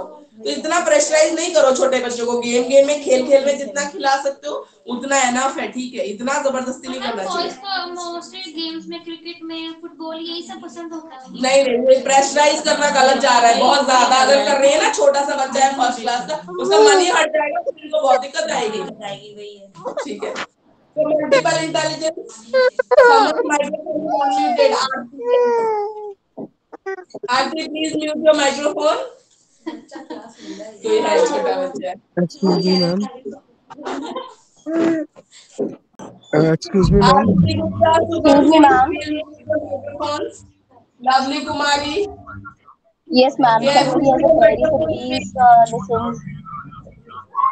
ठीक है, तो इंटेलिजेंस हमने बोला कि बच्चे में 7 टाइप्स की इंटेलिजेंस आपको बताई जा रही है, इंग्लिश वाले में 8 टाइप्स दे रखा है, तो कुछ तो होगा, उसको आइडेंटिफाई करिए और पर्टिकुलर डायरेक्शन में उसको गाइड करना है। एजुकेटर्स को, ठीक है, ब्रॉड रेंज ऑफ टैलेंट और स्किल्स की नॉलेज होनी चाहिए, जो हम इसकी बात कर रहे हैं, ठीक है, इसमें नहीं है ना, सही किसी और में हो सकता है, ठीक है। मैंने कौन सा पॉइंट बताया आपने? Second, using multiple intelligence in the classroom जो कर रहे हैं 104 पेज पे। मैम इसका कौन सा पॉइंट है? इसमें बहुत 4 है ना। हाँ, ये सारी करनी है, सारी इंटेलिजेंस है, सारा करने लो कुछ। और टीचर को हमेशा अपना कंटेंट इस फॉर्म में प्रेजेंट करना चाहिए क्लासरूम में कि ज्यादा से ज्यादा जो इंटेलिजेंस है, टाइप्स ऑफ इंटेलिजेंस इन्वॉल्व हो सके। जैसे अगर आप कुछ पढ़ा रहे हो, ठीक है, विजुअल स्पेशल चार्ट वगैरह का यूज करो, ठीक है, तो ये इंटेलिजेंस यूज हो जाएगी। लिंग्विस्टिक वर्बल तो एक्सप्लेनेशन अपनी अच्छी करोगे, ठीक है, उसमें हो जाएगी। लॉजिकल मैथमेटिकल, ठीक है, उसको अगर कुछ लॉजिक लगा सकते हैं, कुछ पैटर्न, कुछ डायग्राम या पजल जोड़ सकता है, कुछ इस टाइप का, ठीक है। बॉडी किनेस्थेटिक में लर्निंग बाय डूइंग, हाथों से अपने करके कुछ एक्टिविटी देख सकता है, ठीक है, तो जितना आप इन्वॉल्व कर सकते हो। अब ये नहीं कि मैथ में म्यूजिक जबरदस्ती रिलेट करो, पर मोस्ट ऑफ द जितना सुटेबली रिलेट हो जाए उतना हमें कोशिश करनी चाहिए, जितने टाइप्स ऑफ इंटेलिजेंस का हम कर सके। वो 3 इडियट्स मूवी थी, उसमें ये दिखाया था ना कि जिसमें जिस बच्चे का इंटरेस्ट है उसको एनहांस करो ताकि वो आगे जाके सुसाइड ना करे और वो जो करना चाहता है उसे वो अच्छे से करे। ये होता है, देखो मान लो मुझे कुछ चीज पसंद नहीं है, पेरेंट्स के प्रेशर में मैंने पढ़ लिया, जॉब भी, हम लोग पर्सनालिटी डेवलपमेंट की थ्योरी पढ़ी थी, यही तो थी। आपने बिना पसंद के वो जॉब कर रहे हो तो आप फ्रस्ट्रेटेड रहोगे, आपकी फैमिली लाइफ भी खराब होगी, सब खराब हो जाता है बाद में, वो अभी समझ भी नहीं आता लोगों को।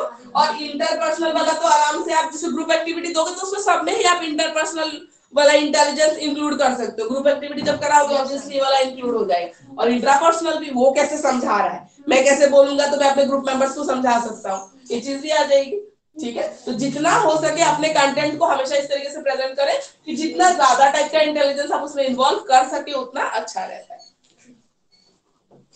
और ये मान के चलिए कि एवरीवन, हर एक बच्चा जो आपकी क्लास में है उसके पास हर 7 टाइप की इंटेलिजेंस है, कम या ज्यादा।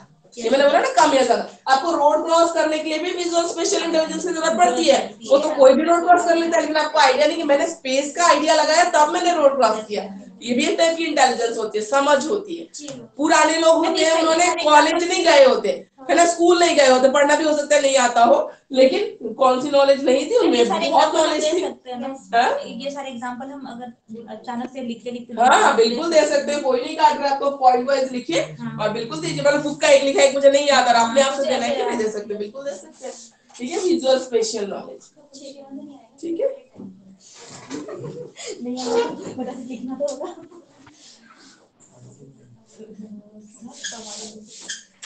तो हम इससे क्या कर सकते हैं, बच्चों को सेल्फ कॉन्फिडेंट फील करा सकते हैं कि आप इस चीज में अच्छे नहीं हो पर you are very good in this type of activity. हम बैठ के ना वो बच्चे को ज्यादा डीमोटिवेट कर देती है। मैम ऐसे उनके पेरेंट्स को कहते देखो तो कुछ नहीं तो नालायक है, अब उसको कितना बुरा लगता होगा, फिर वो जब नॉर्मल पढ़ता होगा ना वो तो कहना जाती है। होता है, ऐसा नहीं करना चाहिए, ठीक है। आप बुराइयां बता रहे तो अच्छाइयां, पहले तो अच्छाइयों से ही शुरू करो।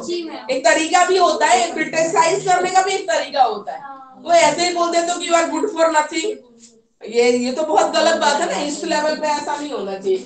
आप टीचर हो, आपको तो कम से कम वो लैंग्वेज वाली इंटेलिजेंस की किस तरीके के अपने वर्ड्स का चॉइस होना चाहिए वो आपको पता होना चाहिए, ठीक है। तो ये थ्योरी वेरी वेरी इंपॉर्टेंट है, इसकी एजुकेशनल इम्प्लीकेशन हिंदी में भी दे रखा है सही से, ठीक है। उसके बाद हम आगे चलते हैं लर्निंग डिसेबिलिटीज।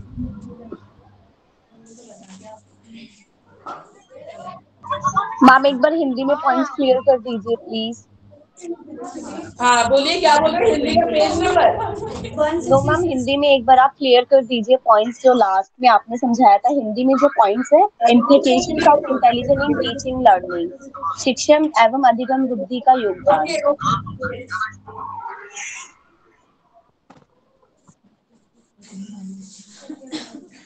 इम्प्लीकेशन ये देखिए 165 पेज पे हिंदी में।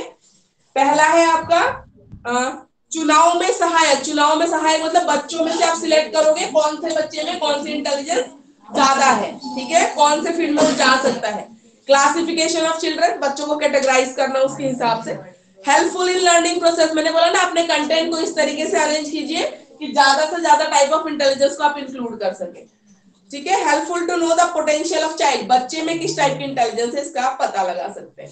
Helpful in selection of appropriate teaching method, मैंने बोला टीचिंग या कंटेंट मैटर को वैसे अरेंज करिए। टीचिंग मेथड ऐसा लीजिए जैसे एक्सप्लेन कर रहे हैं साथ के साथ आप चार्ट भी दिखाइए, एक्टिविटी भी कराइए, तो ज्यादा से ज्यादा टाइप का इंटेलिजेंस बच्चा यूज कर सकता है।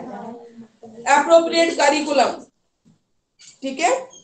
एप्रोप्रिएट करिकुलम क्या होता है, सिलेबस और साथ में जो आप एक्टिविटी या को करिकुलर एक्टिविटीज आप कराते हो इंक्लूडेड। तो कौन सा सिलेबस आप पढ़ा रहे हो उससे रिलेटेड क्या एक्टिविटी आप करा सकते हो बच्चों को, उसकी knowledge. To provide scholarship, obviously scholarship किसको मिलना चाहिए, म्यूजिक में मिलना चाहिए, मैथ्स में मिलना चाहिए, तो उससे आपको इंटेलिजेंस आपको पता रहेगा। ज्यादा अच्छा करेगा उसको स्कॉलरशिप भी मिलेगी, वो खुश भी होगा और उसको खुश भी होगा, मोटिवेट भी होगा, उसको मन भी लगेगा ना, सबसे बड़ी बात तो खुशी खुशी कोई काम करेगा तो ज्यादा मन से करेगा, जबरदस्ती करवाओगे तो फिर वो दिक्कत है। ठीक है, हिंदी मीडियम के बच्चे जिन्होंने पूछा था आपको हो गया clear? Yes ma'am, thank you so much ma'am. अभी हम करेंगे लर्निंग डिसेबिलिटी। ये लॉन्ग क्वेश्चन मिले हैं तो अच्छे से प्रिपेयर करिए।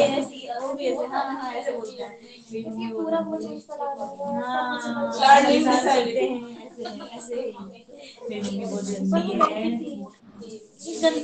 गंदी मम्मी ये बोल रहे उसके दिमाग में फिट हो गया है। अब मैं ना उनकी मम्मी को बहुत समझाती थी, फोर्स करते हैं ना, अपना सही नहीं करते। पर टाइम से पहले ना मेरा बच्चा इंजीनियर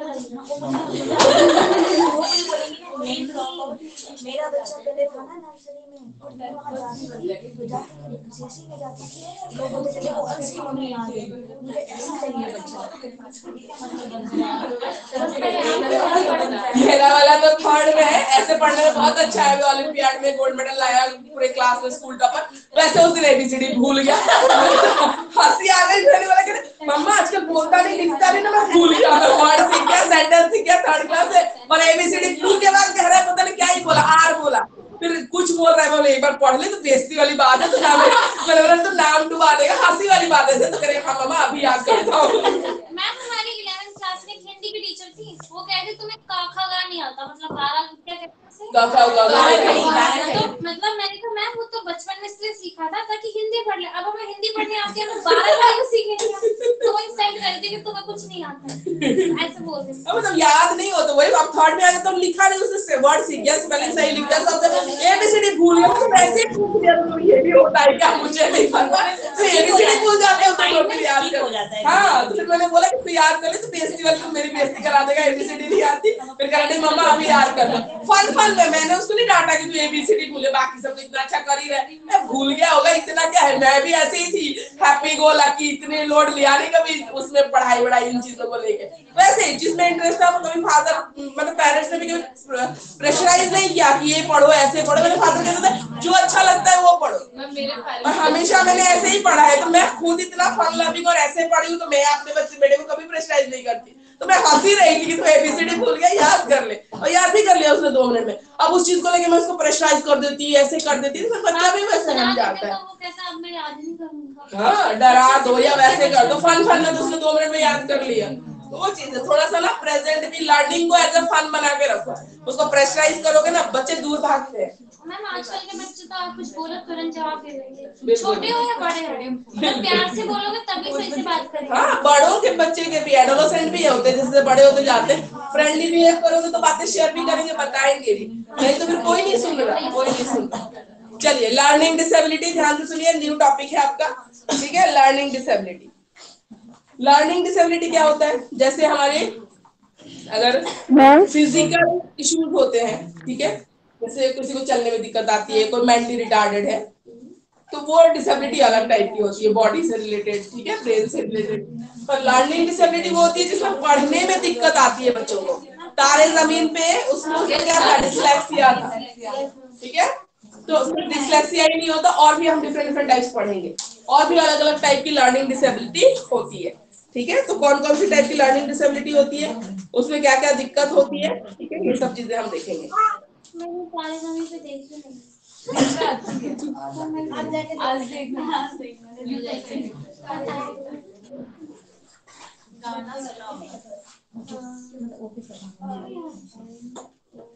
स्लो लर्नर्स तो हर क्लास में आपको कोई ना कोई मिल जाएगा, कि लर्निंग डिसेबिलिटी नहीं आता है, स्लो लर्नर, डिस्लेक्सिया, यस, कोई कुछ बोल रहा है, स्लो लर्नर मतलब समझिए जैसे जो excuse me ma'am, lovely please, excuse me ma'am, ma'am जो आप अभी क्वेश्चन बता रहे थे लर्निंग डिसेबिलिटी, ये शॉर्ट क्वेश्चन में आएगा या लॉन्ग क्वेश्चन में आएगा? लर्निंग डिसेबिलिटी लॉन्ग में आता है, लॉन्ग में आएगा, ठीक है, लर्निंग डिसेबिलिटी लॉन्ग में आएगा।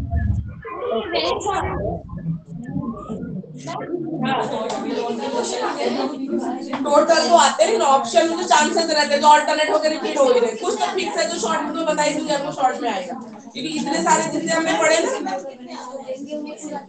मैक्सिमम आते हैं आपके लॉन्ग क्वेश्चन आएंगे पीछे 4-5 तो आएंगे लॉन्ग पुराने क्वेश्चन पेपर्स तो मिलेंगे। हाँ सब मिलेंगे आपको, कोई दिक्कत नहीं। मैम ये वेरी इंपॉर्टेंट है, नॉर्मल इंपॉर्टेंट है? ये ठीक है, इतना थ्योरी से ज्यादा इंपॉर्टेंट होती है, इंपॉर्टेंट है मान लो कि आता है। हाँ मतलब इंपॉर्टेंट है, वेरी वेरी वाला नहीं है ये, लेकिन इंपॉर्टेंट है, आता है, ठीक है, तो इंपॉर्टेंट है। तो लर्निंग डिसेबिलिटी, डिफरेंट टाइप्स की होती है, इसको हम डिस्कस करेंगे। इसमें आपको स्लो लर्नर पढ़ना है, ठीक है, आपको डिसलेक्सिया पढ़ना है, देख लेते हैं सिलेबस में क्या क्या है। स्लो लर्नर है, डिसलेक्सिया है, याद करने की क्षमता, लर्निंग डिफिकल्टीज, इंटेलेक्चुअल डिफिशियंसी है, गिफ्टेडनेस है, बस इतना ही है।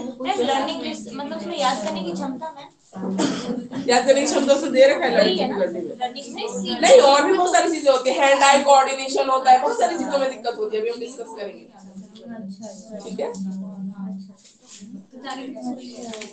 स्लो लर्नर पढ़ना है, डिसलेक्सिया पढ़ना है आपको,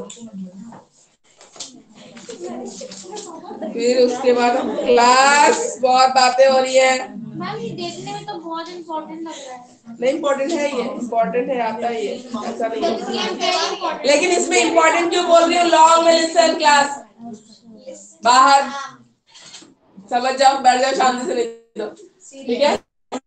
डिसेबिलिटी लॉन्ग में इसलिए इंपॉर्टेंट बोल रहे हैं, इसका क्या आता है, इसमें से ना बीच बीच से उठा के शॉर्ट नोट भी डाल देते हैं, डिसलेक्सिया शॉर्ट नोट में, ठीक है, इंटेलेक्चुअल गिफ्टेडनेस शॉर्ट नोट में, तो ये दोनों फॉर्म में आता है, इसलिए इसको लॉन्ग वाले को सिर्फ इंपॉर्टेंट बोल रहे हैं, वेरी वेरी नहीं बोल रहे कि ऐसे ही आएगा, समझ रहे हो, इसको हाफ करके वो शॉर्ट नोट में भी कहीं कहीं से पॉइंट उठा के दे देते हैं, इसलिए इसको सिर्फ इंपॉर्टेंट ही बोला जा रहा है लॉन्ग में।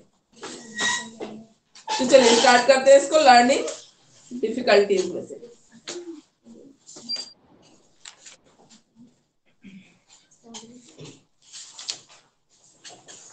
तो 6 एरियाज है, ठीक है, पहले हम एरियाज डिस्कस करते हैं, किस किस फील्ड में डिफिकल्टी होती है जब हम कहते हैं कि लर्निंग डिफिकल्टी है, ठीक है।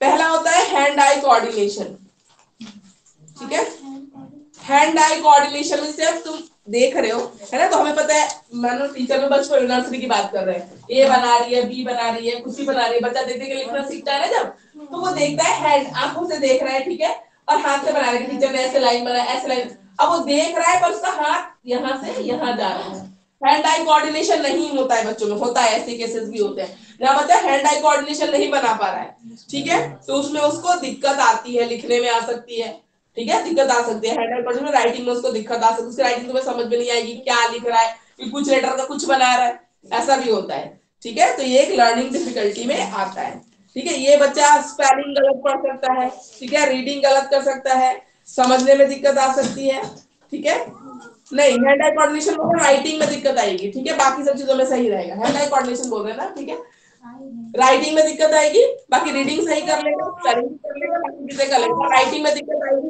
इसको हैंड आई कोऑर्डिनेशन नहीं हो पा रहा है, हाँ, तो राइटिंग में दिक्कत आएगी उसको, ठीक है, तो कोई बच्चा अगर छोटे स्टेज में ही लिखने में बहुत दिक्कत आ रही है, मतलब थोड़ा मोड़ा तो फर्क होता है, मान लो ये ऐसा बना, थोड़ा टेढ़ा बन गया, तो कोई अगर एकदम अलग ही बना रहा है, ठीक है, बिल्कुल अलग ही हो रहा है, तो समझो कि उसमें कुछ ना कुछ दिक्कत हो सकती है, मैम उनके देखने और लिखने में बहुत डिफरेंस होता है, ठीक है, वही तो बोले हैंड आई कोऑर्डिनेशन प्रॉपर नहीं है, ठीक है, आई हैंड लिखा हुआ है, एक ही बात है, हम तो जनरली जो बोलते हैं ना हैंड आई बोलते हैं, मुंह पे चढ़ा हुआ है, आई हैंड बोलिए, हैंड आई बोलिए, एक ही बात है, ठीक है।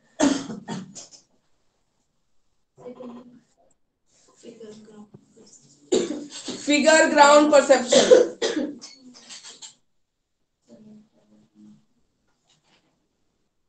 ठीक है, फिगर ग्राउंड परसेप्शन होता है आपका जब स्टिमुलस आते हैं, या मान लो आसपास जो मेरी चीजें है ना, तो हर एक को समझने का, देखने का, परसीव करने का तरीका अलग है, मतलब एक साथ 4 चीजें हैं, तो चारों को परसीव करने का, तो जिस बच्चे में ना फिगर ग्राउंड परसेप्शन कम होता है ना, उसको दिक्कत आती है, समझ नहीं आता कि कौन सी चीज किससे रिलेटेड है, कौन सी चीज किससे लिंक करेगी, इस टाइप की उसको दिक्कत आती है, ठीक है, जैसे मान लो पेंसिल, इरेजर, शार्पनर, ये राइटिंग के काम में आने वाली चीजें हैं, एक ग्रुप में होना चाहिए, ठीक है, कुछ और चीजें रखी है, बॉटल है, लंच बॉक्स है, एक ग्रुप में खाने पीने वाली चीजें हैं, तो फिगर ग्राउंड परसेप्शन जिसका वीक होगा ना, उनको इन चीजों में ना दिक्कत आएगी कि कौन सी चीज किसके साथ रखनी है, कौन सा चीज क्या है, तो इसमें दिक्कत आती है बच्चों को, ठीक है, तो इसको बोलते हैं फिगर ग्राउंड परसेप्शन, या आप समझ लो कि सर्कल है, फिगर है, ठीक है, सर्कल बना दिया, ठीक है, फिगर बना दिया, एक स्क्वायर बना दिया और एक लेटर लिख दिया, एक नंबर लिख दिया, ठीक है, एक बी लिख दिया, एक 2 लिख दिया। तो इनकी ग्रुपिंग मान लो कि ये दोनों फिगर है तो एक साथ आएंगे, लेटर है तो एक साथ आएगा, नंबर है तो एक साथ आएगा, इसमें दिक्कत आती है।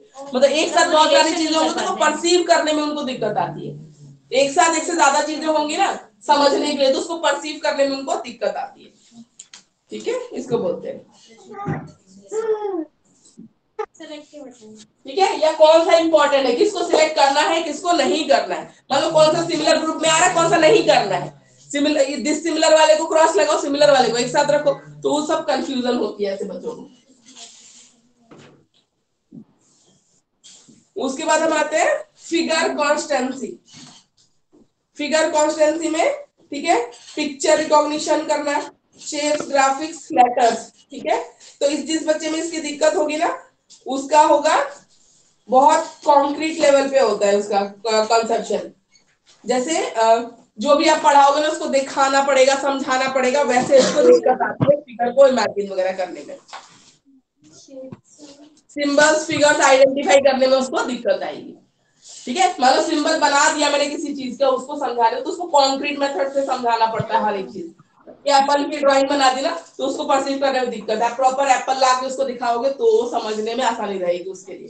फिगर सिंबल्स को समझने में दिक्कत आती है, और शेप नहीं समझते हैं ना, बहुत सारी दिक्कतें आती है। बच्चे प्लस और इसमें गड़बड़ करते रहते हैं, प्लस और मल्टीप्लिकेशन, तो फिगर में सिंबल को समझने में बच्चे दिक्कत करते हैं, ठीक है। ऐसी बहुत सारी, तो मैंने एक एग्जांपल दिया प्लस और मल्टीप्लिकेशन का, तो इनको ये नहीं समझ में आता कि ये हॉरिजॉन्टल वर्टिकल है, ये दोनों ही स्लैंटिंग है, तो इन सब चीजों में बहुत कंफ्यूज हो जाते हैं, ठीक है। तो इसको बोलते हैं, तो ये भी एक टाइप की लर्निंग डिफिकल्टी होती है। और बाकी चल के पी और क्यू, ये जो लिखते हैं पी क्यू बी डी, देखो छोटी छोटी एक स्टेज तक तो हर बच्चा करता है, एक स्टेज तक तो हर बच्चा करता है, जब छोटा नया नया सीखते हैं ना फर्स्ट सेकंड वाले तक ये सब करते रहते हैं। लेकिन उसके बाद भी अगर कर रहा है कोई बच्चा बड़ी क्लासेस में जाने के बाद भी, तो ये प्रॉब्लम वाली बात होती है। तो ये सब दिक्कत भी आती है शुरुआत में, स्टार्टिंग में आती है। तो स्टार्टिंग में करके फिर सुधर गया तो ठीक है, स्टार्टिंग में है तो चलो समझ में आता, नर्सरी के दिन अभी भी सीख के आए स्मॉल लेटर्स तो यूज करने में गड़बड़ कर रहा है। लेकिन वही बच्चा अगर फोर्थ में फिफ्थ में भी कंटिन्यूटी में कर रहा है तो दिक्कत वाली बात होती है, ठीक है। पोजीशन इन स्पेस, ऐसे बच्चों को दिक्कत होती है, अबव, बिलो, इन, ऑन, ये पोजीशन की समझ नहीं होती है तो दिक्कत आती है, ठीक है। लर्निंग डिसेबिलिटी में पोजीशन की समझ, पोजीशन समझने में दिक्कत आती है। एक्यूरेट ड्राइंग, ठीक है, मान लो टेबल के ऊपर एक कैट बैठी है, नीचे एक बॉल है, तो बच्चे को बनाने को बोलो ना तो उसको समझ नहीं आएगा कि ऑन क्या है, इन क्या है, किसको कैसे बनाया जाए, ये सब दिक्कत आती है। या पूछोगे भी उससे पिक्चर दिखा के कैसा है, बिलो है, अबव है, अंडर है, पोजीशन की समझ में दिक्कत आती है उसको।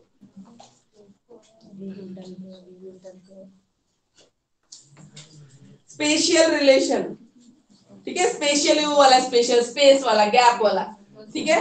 स्पेशल रिलेशन जिसको गैप में दिक्कत होगी ना वो क्या करते हैं बच्चे, देखो हमेशा क्या करते हैं, ये लर्निंग है ना, ये लर्न पढ़ लेंगे, आईएनजी को इसके साथ जोड़ के पढ़ देंगे, पढ़े देखा है कभी बच्चे ऐसे भी रीड करते हैं। हाँ, तो स्पेस का जब आइडिया उनको नहीं होता ना कहाँ खत्म होना है, किसको किसके साथ जोड़ना है, तो रीडिंग राइटिंग हर चीज में दिक्कत करते हैं। वर्ड को पहले खत्म कर देते हैं हाफ में, और इसका आधा पार्ट इसका आधा पार्ट जोड़ दिया, फिर उसको अलग से पढ़ दिया, ऐसे भी करते हैं बच्चे, ठीक है, ऐसा होता है। तो स्पेस का जिसको आइडिया नहीं, रीडिंग राइटिंग स्पेलिंग, ठीक है, सब में गलत करेंगे, अरिथमेटिक वगैरह में भी गलत करते हैं। ड्राइंग भी गलत करते हैं। हाँ, ड्राइंग उनका परसेप्शन जो है ना, स्पेस गैप का परसेप्शन। मान लो ट्री और हाउस के बीच में, ठीक है, ये ट्री है, ये हाउस है, इतने गैप पे बना हुआ है, ठीक है, हो सकता है इसके ऊपर ही बना दे, ठीक है, चिपका के बना दे, जो गैप है इतना होना चाहिए ना, इसकी समझ नहीं होती है उनको, स्पेस का गैप का समझ नहीं है, ठीक है। लर्निंग ऑडिटरी परसेप्शन, ठीक है ना, ऐसे बच्चे आर्किटेक्ट नहीं बनने चाहिए। हाँ, वैसे बच्चे बनेंगे तो फिर दिक्कत हो जाएगी, ठीक है। पेड़ में घर बनाते छोटे बच्चे ऑडिटरी परसेप्शन, ठीक है। मैम ये वाला फिफ्थ वाला रिलेशन स्पेशल ही था तो फिफ्थ वाला स्पेशल, हाँ वही था स्पेस का ना, ठीक है। मैम ये स्पेस दूसरा था, नहीं यही था स्पेशल वाला। पोजीशन वो इन ऑन अबव में, ठीक है, ये गैप में, ठीक है, गैप में इसका था। उसके बाद आता है ऑडिटरी परसेप्शन,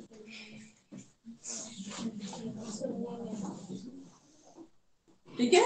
सुन के समझने में, ऑडिटरी परसेप्शन जैसे मैं बोल रही हूँ ना, ठीक है, तो उसमें दिक्कत आ रही है। ऑडिटरी अच्छे से परसीव नहीं कर पा, आपको मतलब कोई स्टोरी चला दो, बच्चा सुन रहा है, पता है ना, हम auditory skills, audio skills, listening skills check करते हैं बच्चे की। कोई कहानी सुनाई, फिर हम पूछते हैं कि इसमें क्या हुआ, कहानी उस फार्मर का नाम क्या था, ठीक है, क्या हुआ, समरी क्या हुई कहानी की, आपने क्या, कितना याद है, क्या सुना, ठीक है। तो उस ऑडिटरी सुनने में इनको दिक्कत आती है, ठीक है। जितना सुन के परसीव करना चाहिए, नॉर्मल बच्चा जितना कर लेगा उतना इनको नहीं आएगा समझ में।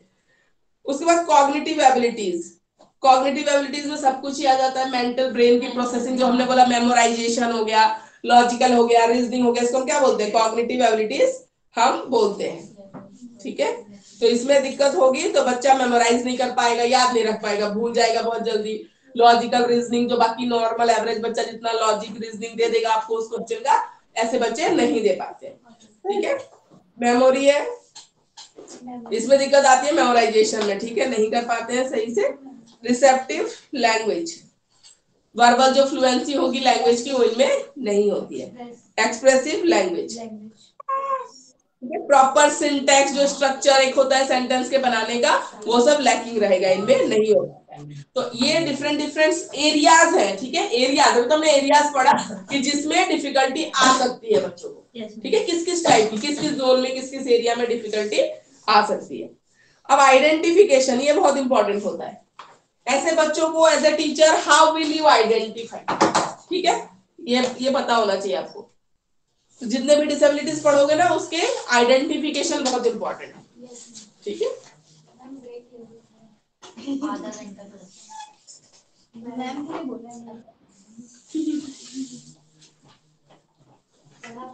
मैं बोलते बोलते गले में दर्द हो जाता है। दर्द तो नहीं होता, हैबिट हो गई है अब, पर थोड़ा सा लगता है, ठीक है। आइडेंटिफिकेशन, मैम कॉलेजेस जैसे होते हैं तो वहाँ पे जो रूम्स होते हैं वो बड़े बड़े होते हैं, जो गए नहीं आप कभी? मेरा कॉलेज रेगुलर था। अच्छा। हाँ, तो उसमें ना ऐसे मतलब वैसे वाली क्लासेस छोटी थी, बट समटाइम्स होता था ऐसे बड़े बड़े जो दूसरे लेक्चरर के रूम्स होते हैं ना, रूम 1 2, तो उसमें भी आप क्लास लेते थे, तो फिर तो आपको बहुत जोर से बोलना पड़ता होगा। नहीं, माइक लगी होती है बड़े हॉल में, जब होता है तो माइक लगी होती है। माइक लगी, ऐसे मेरी वॉइस वैसे भी लाउड है, माइक भी लगे तो चल जाता है, थोड़ी डिस्टेंस माइक और स्क्रीनिंग सब कुछ होता है। हाँ, सब होता है, पीछे वालों को दिखाई नहीं देगा। 2019 में जाना शुरू किया था, तो 5 में मेरी कॉलेज गए थे, हाँ, उसके बाद लॉकडाउन लग गया था, हाँ, फिर बंद हो गया, फिर गए नहीं। अच्छा। उसके बाद मैं कभी नहीं गई। आपने कौन से कोर्स कर रखे? Ma'am English honours Lakshmi valley से। अच्छा, बट गई नहीं। अच्छा, वो तो कोविड हो गया तो फिर उसमें ही चला गया। आइडेंटिफिकेशन,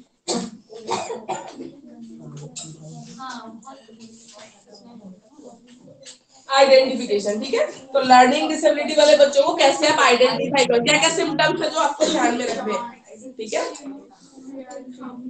टाइम पूछोगे ना बच्चे से, जो टाइम बताने वाला बच्चा होगा, थोड़ा बता, 3rd क्लास वगैरह से बच्चे टाइम बताने लग जाते हैं, 2nd क्लास से भी थोड़ा बताने लग जाते हैं, ठीक है, 2nd 3rd से। तो टाइम अगर उनको नहीं समझ में आ रहा है कि कहानी तो बहुत बार मान लो आपने समझा दिया, फिर भी उनको डिफिकल्टी आ रही है, ठीक है, तो टाइम बताने में अगर डिफिकल्टी आ रही है, डेज के ऑर्डर याद नहीं रखते, संडे के बाद मंडे आता, हमेशा बच्चा कंफ्यूज हो रहा है। एक आधा बार जरा समझाना अलग बात है, लेकिन अगर हमेशा उस बच्चे को कंफ्यूजन चल रही है कंटिन्यूटी में, तो दिक्कत वाली बात है, ठीक है।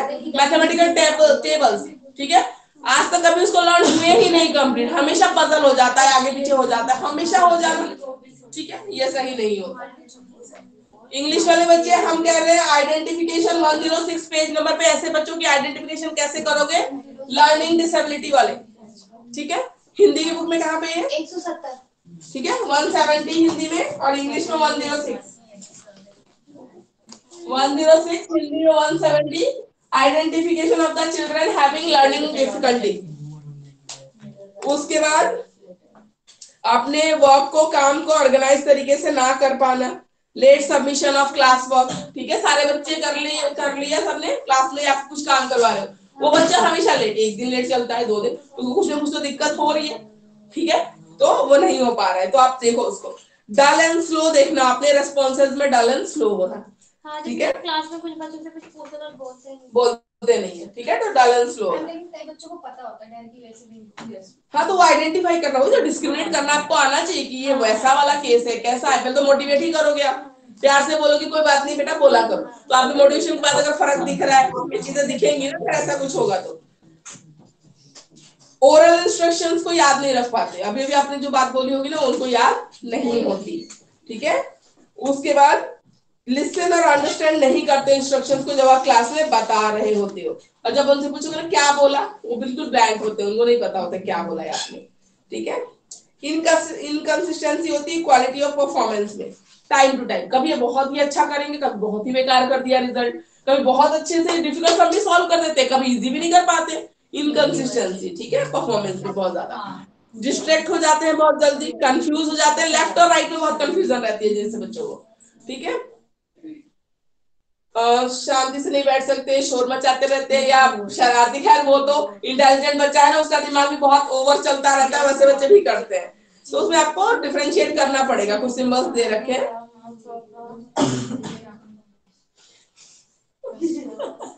ठीक है।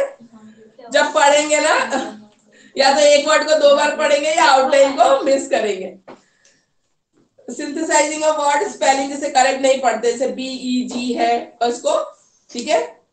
बैड इंस्टेड कुछ भी पढ़ेंगे, मतलब बैग को बैड पढ़ दिया, लेटर को ओमिट कर देते हैं, हटा देते हैं या एक्स्ट्रा जोड़ देते हैं, ऐसे भी करते हैं, ठीक है। अपने आप से ही जोड़ देते हैं, तुम सोचते रहो कि ये कहाँ पे है वर्ड, अपने आप ही ऐड कर देते हैं, ठीक है। ये नहीं सोचता कि हम क्या ही हो सकता है, ये तो कह रहे ये फाइनल नहीं है, ये तो बहुत सारे आपको सिम्टम दे दिए।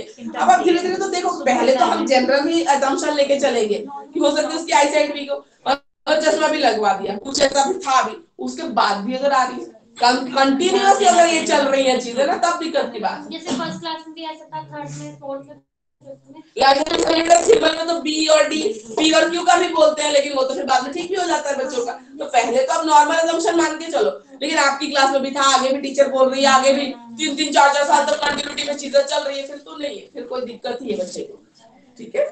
वाइल्ड गेसेस करना, जैसे थोड़ा सा लेटर देखा और अपने आप ही कुछ वर्ड बोल देना, होता है, ठीक है। तो ये भी करते हैं बच्चे। बैकवर्ड पढ़ना, ऑन को नो पढ़ देना, ठीक है, सॉ को वॉस बोल देना, तो बैकवर्ड पढ़ना। और put letters in the wrong order, failed को लेफ्ट बोलना, रॉन्ग ऑर्डर में पढ़ना, ठीक है। वर्ड्स को छोटा कर देना, ठीक है। सडनली को सडनली बोलना, रिमेम्बर को मेंबर बोलना, छोटा कर देना, अपने आप ही, ज्यादा लंबा है तो छोटा ही कर दो बच्चे। मिसरीड करना वर्ड को, हेल्प को हेल्ड बोलना, ऐसे गलत पढ़ना। Difficulty in recollecting words, automatically and correct sentence, ठीक है, नहीं कर पाते। नंबर्स को मिसरीड करना, 6 को 9 पढ़ना, 3 को 8 पढ़ना, ठीक है, ऐसे। मिरर राइट्स, राम को मार, उल्टा पढ़ना, ठीक है, ऐसे। रिवर्स लेटर्स, BDPQ, ठीक है, ये जनरली भी होता है, तो बाद में भी अगर कंटिन्यूटी में चल रहा है तो दिक्कत वाली बात है। ओमिट लेटर्स, हटा देते लेटर को अपने आप ही, लिंप में से एम गायब कर दिया, अपने आप ही लिप हो गया वो। एड लेटर, जोड़ भी देते हैं अपने आप ही, ठीक है। Does not right the appropriate letter when given the sound, ठीक है, वो नहीं लिख पाते अप्रोप्रिएट। लेटर्स को पिक आउट नहीं करते अल्फाबेट्स को, ठीक है, जब लेटर इज कॉल्ड आउट नहीं कर पाएंगे, रिकॉग्नाइज नहीं कर पाते। और लेटर की मैचिंग के लिए बोलेंगे ना बच्चे को, ये लेटर इससे मैच कर, तो वो भी नहीं हो पाएगा, उनसे नहीं पहचान पाएंगे, और एकेडमिक सब्जेक्ट में भी दिक्कत रहती है। तो ये है आइडेंटिफिकेशन के तरीके। अब कॉजेस क्या क्या है, जेनेटिक कॉजेस तो होते ही है, ठीक है। एनवायरमेंटल कॉजेस भी होते हैं, जैसे प्रेगनेंसी के ड्यूरिंग जो कॉम्प्लिकेशंस पढ़े थे ना, वो सारी वही चीजें हमने हेरिडिटी और एनवायरमेंट जितना भी ग्रोथ एंड डेवलपमेंट में पढ़ा था हमने, वो सारा यही फैक्टर है, फिर से हम डिस्कस नहीं कर रहे हैं, तो यही रीजन होते हैं। ऑर्गेनिक कॉजेस में होते हैं,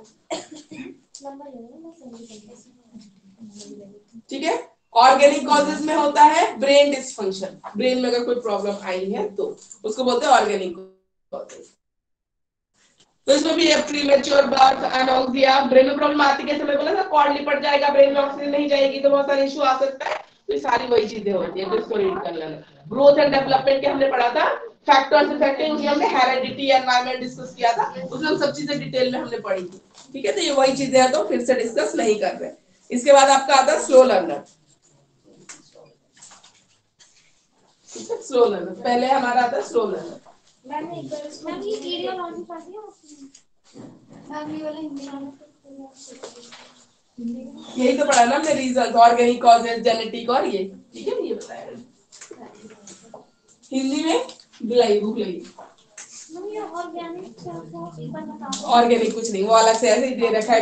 ब्रेन डिस्फंक्शन भी या तो एक्सीडेंट से होगा या तो बर्थ के टाइम पे कोई प्रॉब्लम होगा तो होगा, इन्होंने अलग से ऐड कर।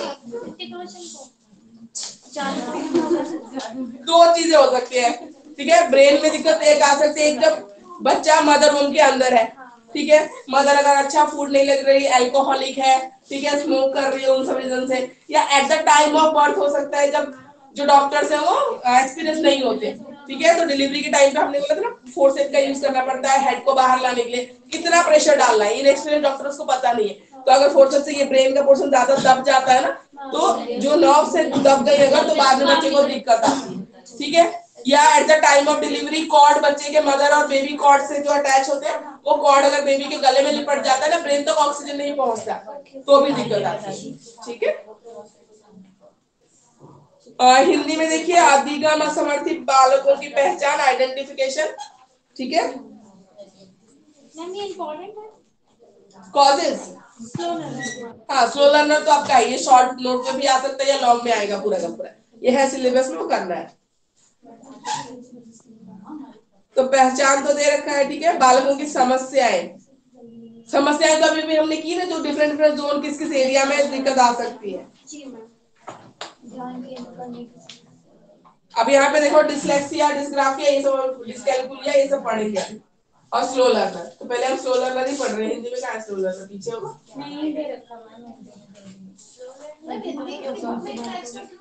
Slow learner.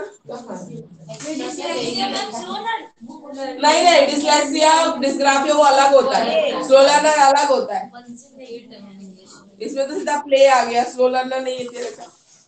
स्लो लर्नर चाहिए पर आपके सिलेबस में है ना, वो तो चाहिए, वो खुद से पढ़ना पड़ेगा। आप तो स्लो लर्नर हिंदी वाले बच्चों, ठीक है, स्लो लर्नर लिख लीजिए, आपको पढ़ना। वो डिस्कैलकुलिया डिस्ग्राफिया वो अलग होता है, वो तो पढ़ना ही है, ये भी पढ़ना है, ठीक है। स्लो लर्नर हिंदी वाले बच्चे अपने आप करेंगे, इसको नहीं है बुक में दिया हुआ। इंग्लिश में देखिए स्लो लर्नर 108।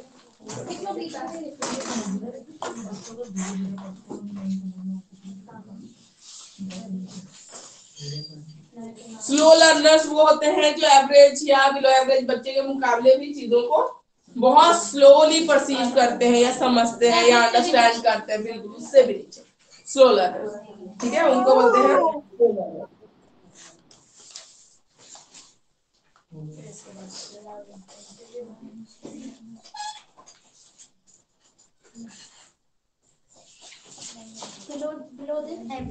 बिलो एवरेज से भी नीचे तो है ही नहीं स्लो लर्नर वाला। यस बोलिए। हिंदी में तो मेंशन ही नहीं है ये स्लो लर्नर का, इट मींस कि हमें करना पड़ेगा। स्लो लर्नर हिंदी की बुक में स्लो लर्नर नहीं है, आपको खुद से करना पड़ेगा, ठीक है। मैं समझा दे रही हूँ, आप करिएगा, इसके नोट्स मिल जाएंगे आपको, भेज देंगे मैम, है नोट्स तो मिल जाएंगे, फर्स्ट ईयर वालों के नोट्स की कोई दिक्कत नहीं, नोट्स मिल जाएंगे, ठीक है। आप समझ लीजिए, आपको नोट्स मिल जाएंगे इसके। मैम को वो ना आज ही भेज देंगे। मैम नोट्स तो अभी तक आए नहीं है, मिल जाएगा, खुद से पढ़ो तो सही, नोट्स हम भेज देंगे, उसमें क्या है। मैम सेकंड यूनिट के भेज देंगे, सेकंड यूनिट के भेज देंगे, अभी खुद से पढ़ो तो सही, मिल जाते हैं नोट्स, ऐसा नहीं है, थोड़ा अपना ध्यान से पढ़ो, मिल जाएंगे, बीच में ही दे देंगे, यहाँ पर थोड़ा जितना बना सकते उतना तो बनाओ, नोट्स मिलेंगे, ऐसा नहीं है। टेस्ट भी लेते हो? टेस्ट लेने का तो टाइम नहीं होता, वीक में एक ही दिन कराते हैं, पर लास्ट में जब सेकंड ईयर पढ़ते हो ना, तो प्रेजेंटेशन वगैरह में लेती हूँ, टीचिंग स्किल, जिस लोग जॉब में जाने वाले होते हो ना, तो मैं बताती हूँ कि आप डेमो लेती हूँ मैं, कौन कैसा पढ़ा रहा है, किसमें इंप्रूवमेंट की जरूरत है, तो माइक्रो टीचिंग स्किल्स एक पढ़नी पड़ती है उसमें, तो उसमें प्रैक्टिकल होता है, वो मैं करवाती हूँ क्लास में, ठीक है, तो वो हम करेंगे। टेस्ट लेने का तो टाइम ही नहीं होता ना, तो फिर वही होता है, इतना सारा सिलेबस है, 2 दिन की क्लास, 1 दिन की क्लास में खत्म नहीं होता। मैंने पहले से कहा था कि सैटरडे संडे होगी क्लास, सिर्फ सैटरडे संडे है। बहुत बच्चे नहीं भी आते ना, फिर 1-2 बच्चों के लिए नहीं हो पाता, ये भी होता है वर्किंग वगैरह रहते हैं ना, तो वो नहीं मना कर देते हैं, फिर 1-2 बच्चे के लिए लगाना इनके लिए भी पॉसिबल नहीं होता है, तो ये मुस्लिम तो मना ही कर रखा है, एक दिन करेंगे। एक्सक्यूज मी मैम, बाद में नींद लगती है तो हम करते हैं, ऐसा नहीं सिलेबस नहीं छूटेगा आपका, वो तो करवा देते हैं हम complete. Excuse me ma'am, slow learning, yes yes ma'am, मुझे आपसे ये पूछना है कि जैसे कि यूनिट 1 में, हाँ जी मैम, यूनिट 1 में जैसा कि आपने 10 या 11 क्वेश्चंस करवाए हमें, तो I want to ask you कि ये 4th यूनिट है इसमें टोटल जो है, तो उसमें से 1 क्वेश्चन कंपलसरी जो आएगा ऑप्शनल है ना लॉन्ग में, तो मतलब मैं ये पूछना चाहती हूँ कि हम एक यूनिट से 10 क्वेश्चंस इस तरीके से ही हमें प्रिपेयर करने हैं, या हमें फिर बाद में आप कुछ प्रैक्टिकल के या मतलब बाद में कुछ बताएंगे कि ये क्वेश्चंस मस्त है वो करिए, आप किस तरीके से करना है हमें? देखो अभी शॉर्ट लॉन्ग तो मैं आपको बता ही रही हूँ, वेरी वेरी इंपॉर्टेंट तो बोलूँ तो करना ही है, ठीक है। बाकी इसमें भी हम थोड़ा और कम कर लेते हैं, ठीक है। एंड आते आते थोड़ा सा और मैं बताऊंगी आपको कि थोड़ा सा और कैसे शॉर्ट कर सकते हैं या कैसे पढ़ सकते हैं। लेकिन पता है इस पेपर में मैं हमेशा टाइम लेती हूँ पढ़ाने में, क्योंकि इसमें कुछ टॉपिक्स आप पढ़ लोगे ना तो बाद में भी आते हैं, सेम टॉपिक्स ही आते हैं आपके। तो यहाँ जो हम पढ़ के जाएंगे ना, टीचिंग सब्जेक्ट्स है ना, उसमें आपको सेम टॉपिक इंटेलिजेंस की, लर्निंग की, यहाँ जो पढ़ के जाओगे सेम टीचिंग सब्जेक्ट में मिलेंगे, सेम बिल्कुल सेम। तो यहाँ पे अच्छे से ध्यान कर लोगे ना, वहाँ पे आप ऑलरेडी पढ़ चुके हो मतलब उसका टॉपिक। मैम अभी तक आपने जो भी पढ़ा वो मुझे लगता है सब इम्पोर्टेंट ही है। इम्पोर्टेंट है, और यहाँ की चीजें ना उधर रिपीट होती है, इसलिए इतना टाइम लेके पढ़ाया जा रहा है। ये रिपीट होंगी उधर, ये पॉइंट्स आपको फिर से मिलेंगी, दोनों टीचिंग सब्जेक्ट में मिलेगा। तो समझो कि वहाँ के टॉपिक्स भी यहाँ आपके कवर हो रहे हैं, इसलिए इतना डिटेल में हम टाइम लेके करते हैं इन चीजों को। यहाँ पढ़ लोगे ना, वहां में तो सीधा क्रॉस करवाते हो, क्योंकि हम ऑलरेडी डिस्कस कर चुके होते हैं, ठीक है। तो ऐसा होता है, ठीक है। उसके लिए टेंशन मत लीजिए, हम करेंगे उसको, ठीक है। बाकी जो इम्पोर्टेंट बता रही हूँ उसको तो करना ही है। स्लो लर्नर के लिए ये देख लीजिए क्लास, स्लो लर्नर कॉजेस, ठीक है। कॉजेज ऑफ स्लो लर्निंग, ठीक है। ये देखिए फिजियोलॉजिकल एंड फिजिकल फैक्टर्स, ठीक है। फिजियोलॉजिकल एंड फिजिकल फैक्टर्स, इसमें जो हमने बोला फिजियोलॉजिकल एंड फिजिकल फैक्टर्स में आ जाता है आपका नर्वस सिस्टम की बात आ जाती है, ब्रेन और उसकी बात आ जाती है, ठीक है। जिसमें आगे मदर से रिलेटेड चीजें हैं। पेज नंबर इंग्लिश में है 109, हिंदी में 109। लगाते हैं कपड़ों को रोकने के लिए, हिंदी में दोबारा आनी है। स्लो लर्नर नहीं दे रखा है, इसके बाद वाला सब कुछ है, डिस्लेक्सिया वगैरह दे रखा है अच्छे से, ठीक है। स्लो लर्नर नहीं दे रखा है, ये आप सुन लीजिए, ठीक है। इसके नोट्स आपको मिलेंगे बाद में, उसमें से कर लीजिएगा, और नहीं तो प्रिपेयर कर लीजिए इसको, ठीक है। बस ये टॉपिक नहीं है, इसके बाद के सारे दे रखे हैं। तो फिजियोलॉजिकल एंड फिजिकल फैक्टर्स में, ठीक है, जब ब्रेन या नर्वस सिस्टम हमारा इफेक्ट होता है, वो होता है कि बहुत लंबे टाइम तक आप बीमार रहे हो, उसकी वजह से भी ब्रेन इफेक्ट हो सकता है, नर्वस सिस्टम डैमेज हो सकता है, किसी और बीमारी की वजह से भी ब्रेन इफेक्ट होता है, ठीक है। वो हो सकता है। नहीं तो eight the time of birth जो हमने बोला, उसमें भी ब्रेन में अगर किसी टाइप की डिफॉर्मिटी आती है तो भी स्लो लर्नर हो सकते हैं, ठीक है। बीमारी की वजह से, प्रेगनेंसी के टाइम पे मदर की किसी डिजीज की वजह से बच्चा इफेक्ट हो जाए, वो भी हो सकता है, ठीक है। तो ये सारे रिजल्ट होते हैं फिजियोलॉजिकल एंड फिजिकल फैक्टर में। इम्प्रॉपर लैंग्वेज डेवलपमेंट, ठीक है। Hello ma'am. लैंग्वेज डेवलपमेंट जिस बच्चे की सही से नहीं है ना, वो स्लो लर्नर हो जाता है। क्यों? क्योंकि लैंग्वेज, देखो कोई भी कुछ भी तुम पढ़ रहे हो, मैथ भी पढ़ रहे हो, इंग्लिश में पढ़ रहे हो, इंग्लिश मीडियम का बच्चा है, हिंदी मीडियम का होगा हिंदी में पढ़ेगा, पर्टिकुलर कोई ना कोई लैंग्वेज तो नीड होती है ना समझाने के लिए चीजों को। टीचर भी कोई लैंग्वेज बोल के तो समझाएगा कि 1+1 2 होता है। साइंस भी पढ़ा रहा है, मैथ्स भी, SST भी, कुछ भी पढ़ रहे हो, या तो इंग्लिश में पढ़ोगे या तो हिंदी में पढ़ोगे, कोई ना कोई लैंग्वेज तो चाहिए। मान लो जिस बच्चे की लैंग्वेज ही खराब है, ठीक है, लैंग्वेज, हाँ मीडिया में ही दिक्कत है, तो ऑब्वियसली वो स्लो लर्नर हो गया, उसको समझ ही नहीं पाएगा, ना समझ पाएगा, ना लिख पाएगा, ना नंबर आ पाएंगे, ठीक है। तो वो दिक्कत आ जाती है। लैंग्वेज में अगर दिक्कत है समझने में, तो मान लो हर सब्जेक्ट में उसको दिक्कत है बच्चे को। यही तो दिक्कत है आजकल की। आजकल इंग्लिश मीडियम पढ़ने के चक्कर में वो बोलते ना, वो कौआ चला हंस की चाल, अपनी चाल भी भूल गया, वही बात है। ना उनको हिंदी आती है अच्छे से, ना उनको इंग्लिश आती है अच्छे से, वो ना इधर के रहे ना उधर के रहे, ऐसा वाला सिस्टम हो गया है, ठीक है। सरकारी स्कूल या बाकी जैसे स्कूल में जैसे मीडियम वाला, वैसे लोग हैं जो अब ध्यान दे रहे हैं, उनका तो देखो दोनों पे ही दे रहे हैं, उनका सही है। जो नहीं ध्यान दे पाते पेरेंट्स, और इंग्लिश मीडियम में बच्चा है, घर में सारा हिंदी माहौल है, उन बच्चों को बहुत दिक्कत है, बहुत दिक्कत है, ठीक है। इंटेलेक्चुअल फैक्टर्स, ठीक है।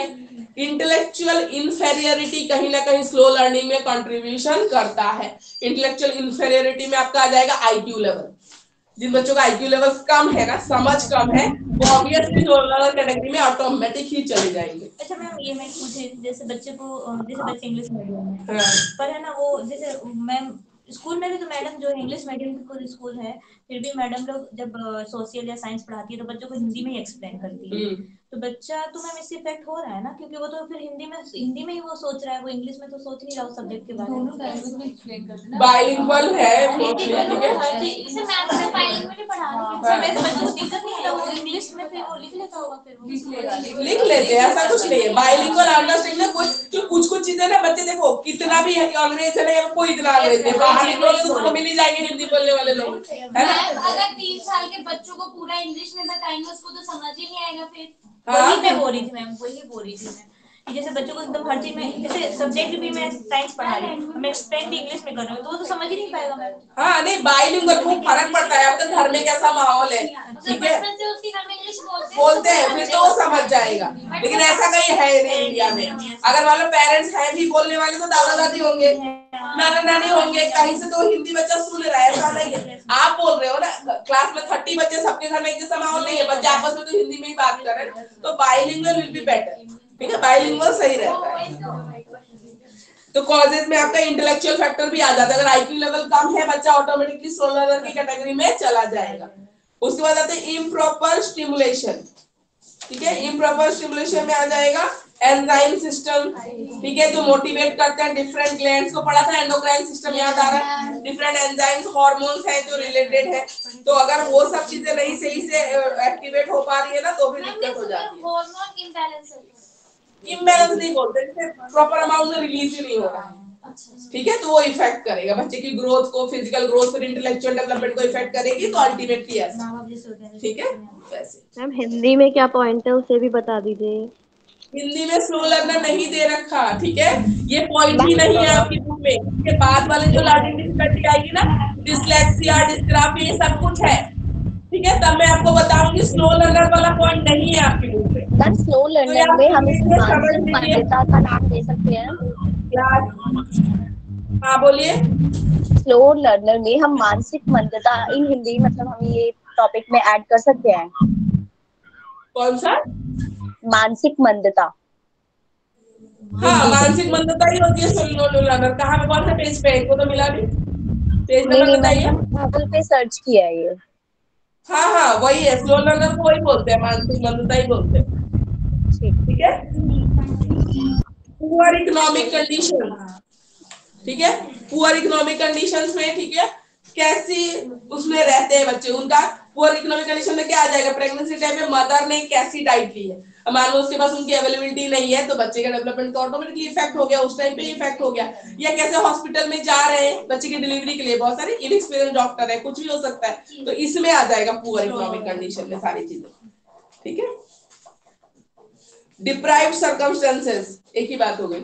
डिप्राइव्ड सर्कम, वो बच्चा इतना मतलब लकी एनफ नहीं है कि जो सर्कमस्टेंसेस बाकी जो बच्चों को मिल रहे हैं उससे वो डिप्राइव है, वंचित है, उसको नहीं मिला, ठीक है, तो वही चीज हो गई डिप्राइव्ड सर्कमस्टेंसेस, ठीक है। डिप्राइव्ड सर्कमस्टेंसेस वो भी आ जाता है कि ऐसे बच्चे से बाकी बच्चों को जो फैसिलिटीज मिल रही है, कोई वीडियो लेसन देख के पढ़ रहा है, कोई वीडियो गेम से सीख रहा है, चैप्टर रिलेटेड वीडियो गेम्स भी होते हैं, ठीक है, तो उनसे सीख रहा है, लेकिन हो सकता है बाकी बच्चे ने कभी देखा ही नहीं, समझा ही नहीं, ठीक है। या एयरपोर्ट के बारे में पढ़ रहे तो बच्चा अपने पेरेंट्स के साथ जाता है, फ्लाइट में घूमता है, उसको ज्यादा नॉलेज है। अभी बच्चा कभी गया नहीं, बुक में सडनली पढ़ रहा है, तो उसका ऑब्वियसली उसकी समझ और उसकी समझ में बहुत फर्क रहेगा चीजों को लेकर, तो डिप्राइव्ड सर्कमस्टेंसेस।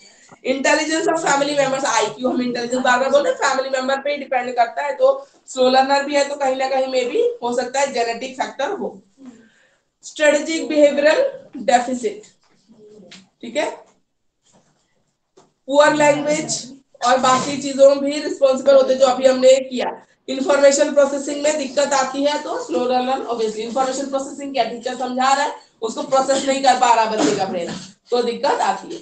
एनवायरमेंटल वेरिएबल्स, ठीक है, एनवायरमेंटल वेरिएबल में मतलब कि 30 बच्चे हैं क्लास में, उसमें टीचर इंडिविजुअल अटेंशन दे पाएगा, बच्चे को टाइम दे पाएगा, समझा पाएगा। अभी गवर्नमेंट स्कूल के जैसे 50-50 60-60 बच्चे हैं, कैसे टीचर हर एक की ना नोटबुक चेक हो पाएगी ना वो इंडिविजुअल अटेंशन दे पाएगी, तो ये सब फैक्टर भी मैटर करता है।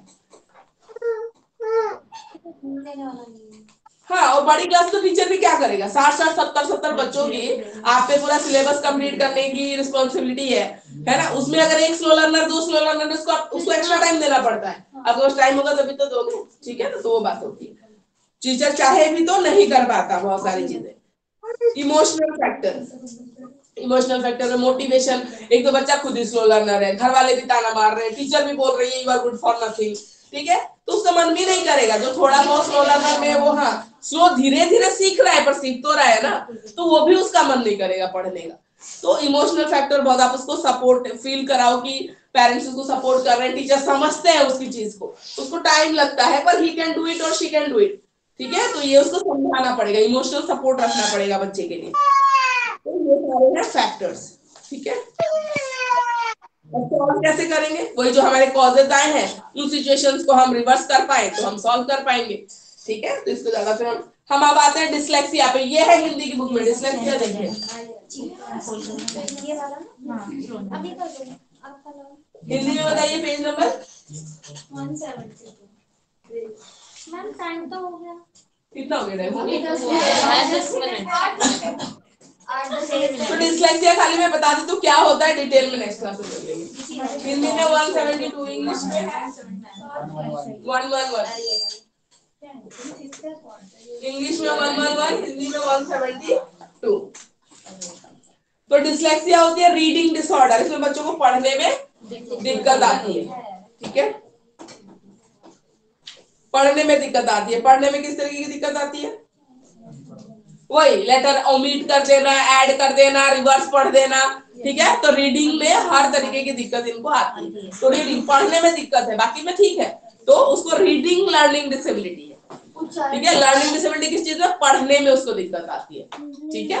उच्चारण करने में, हाँ फोनेटिक्स में जो एग्जैक्ट उसका प्रोनाउंसिएशन होता है वो नहीं कर पाते हैं, ठीक है। रिवर्स पढ़ना, ओमिट कर देना, ऐड कर देना, ये सारी चीजें होती है। गैप में जैसे एक वर्ड का हमने बोला कि आधा क्वेश्चन पढ़ दिया, आधे को दूसरे के साथ ले जाके जोड़ दिया, ठीक है, तो इस टाइप की दिक्कत होती पढ़ है। नहीं पाएगा तो सीख भी नहीं पाएगा। बिल्कुल, अब गलत ही पढ़ रहा है तो गलत ही लिखेगा, उसको अगर नहीं है तो ऑब्वियसली वो दिक्कत आती है उसमें, ठीक है। डिसलेक्सिया, तो डिसलेक्सिया हम नेक्स्ट क्लास में डिटेल में डिस्कस करेंगे, ठीक है।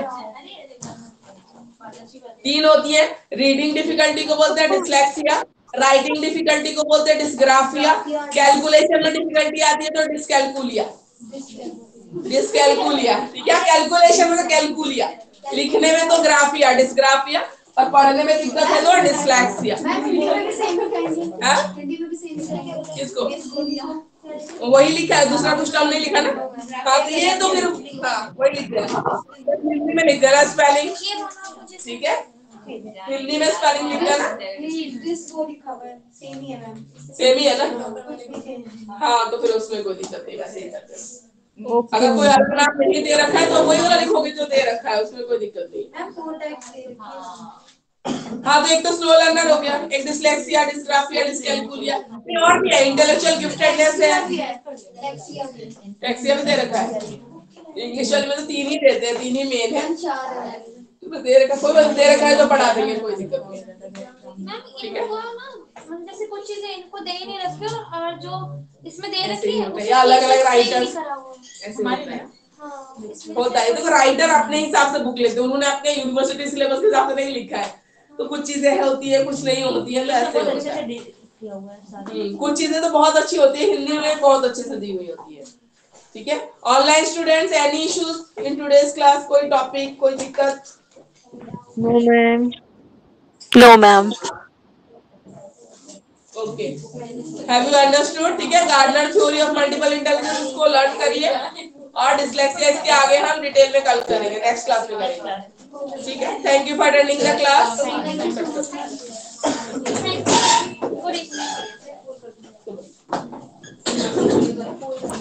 Thank you ma'am.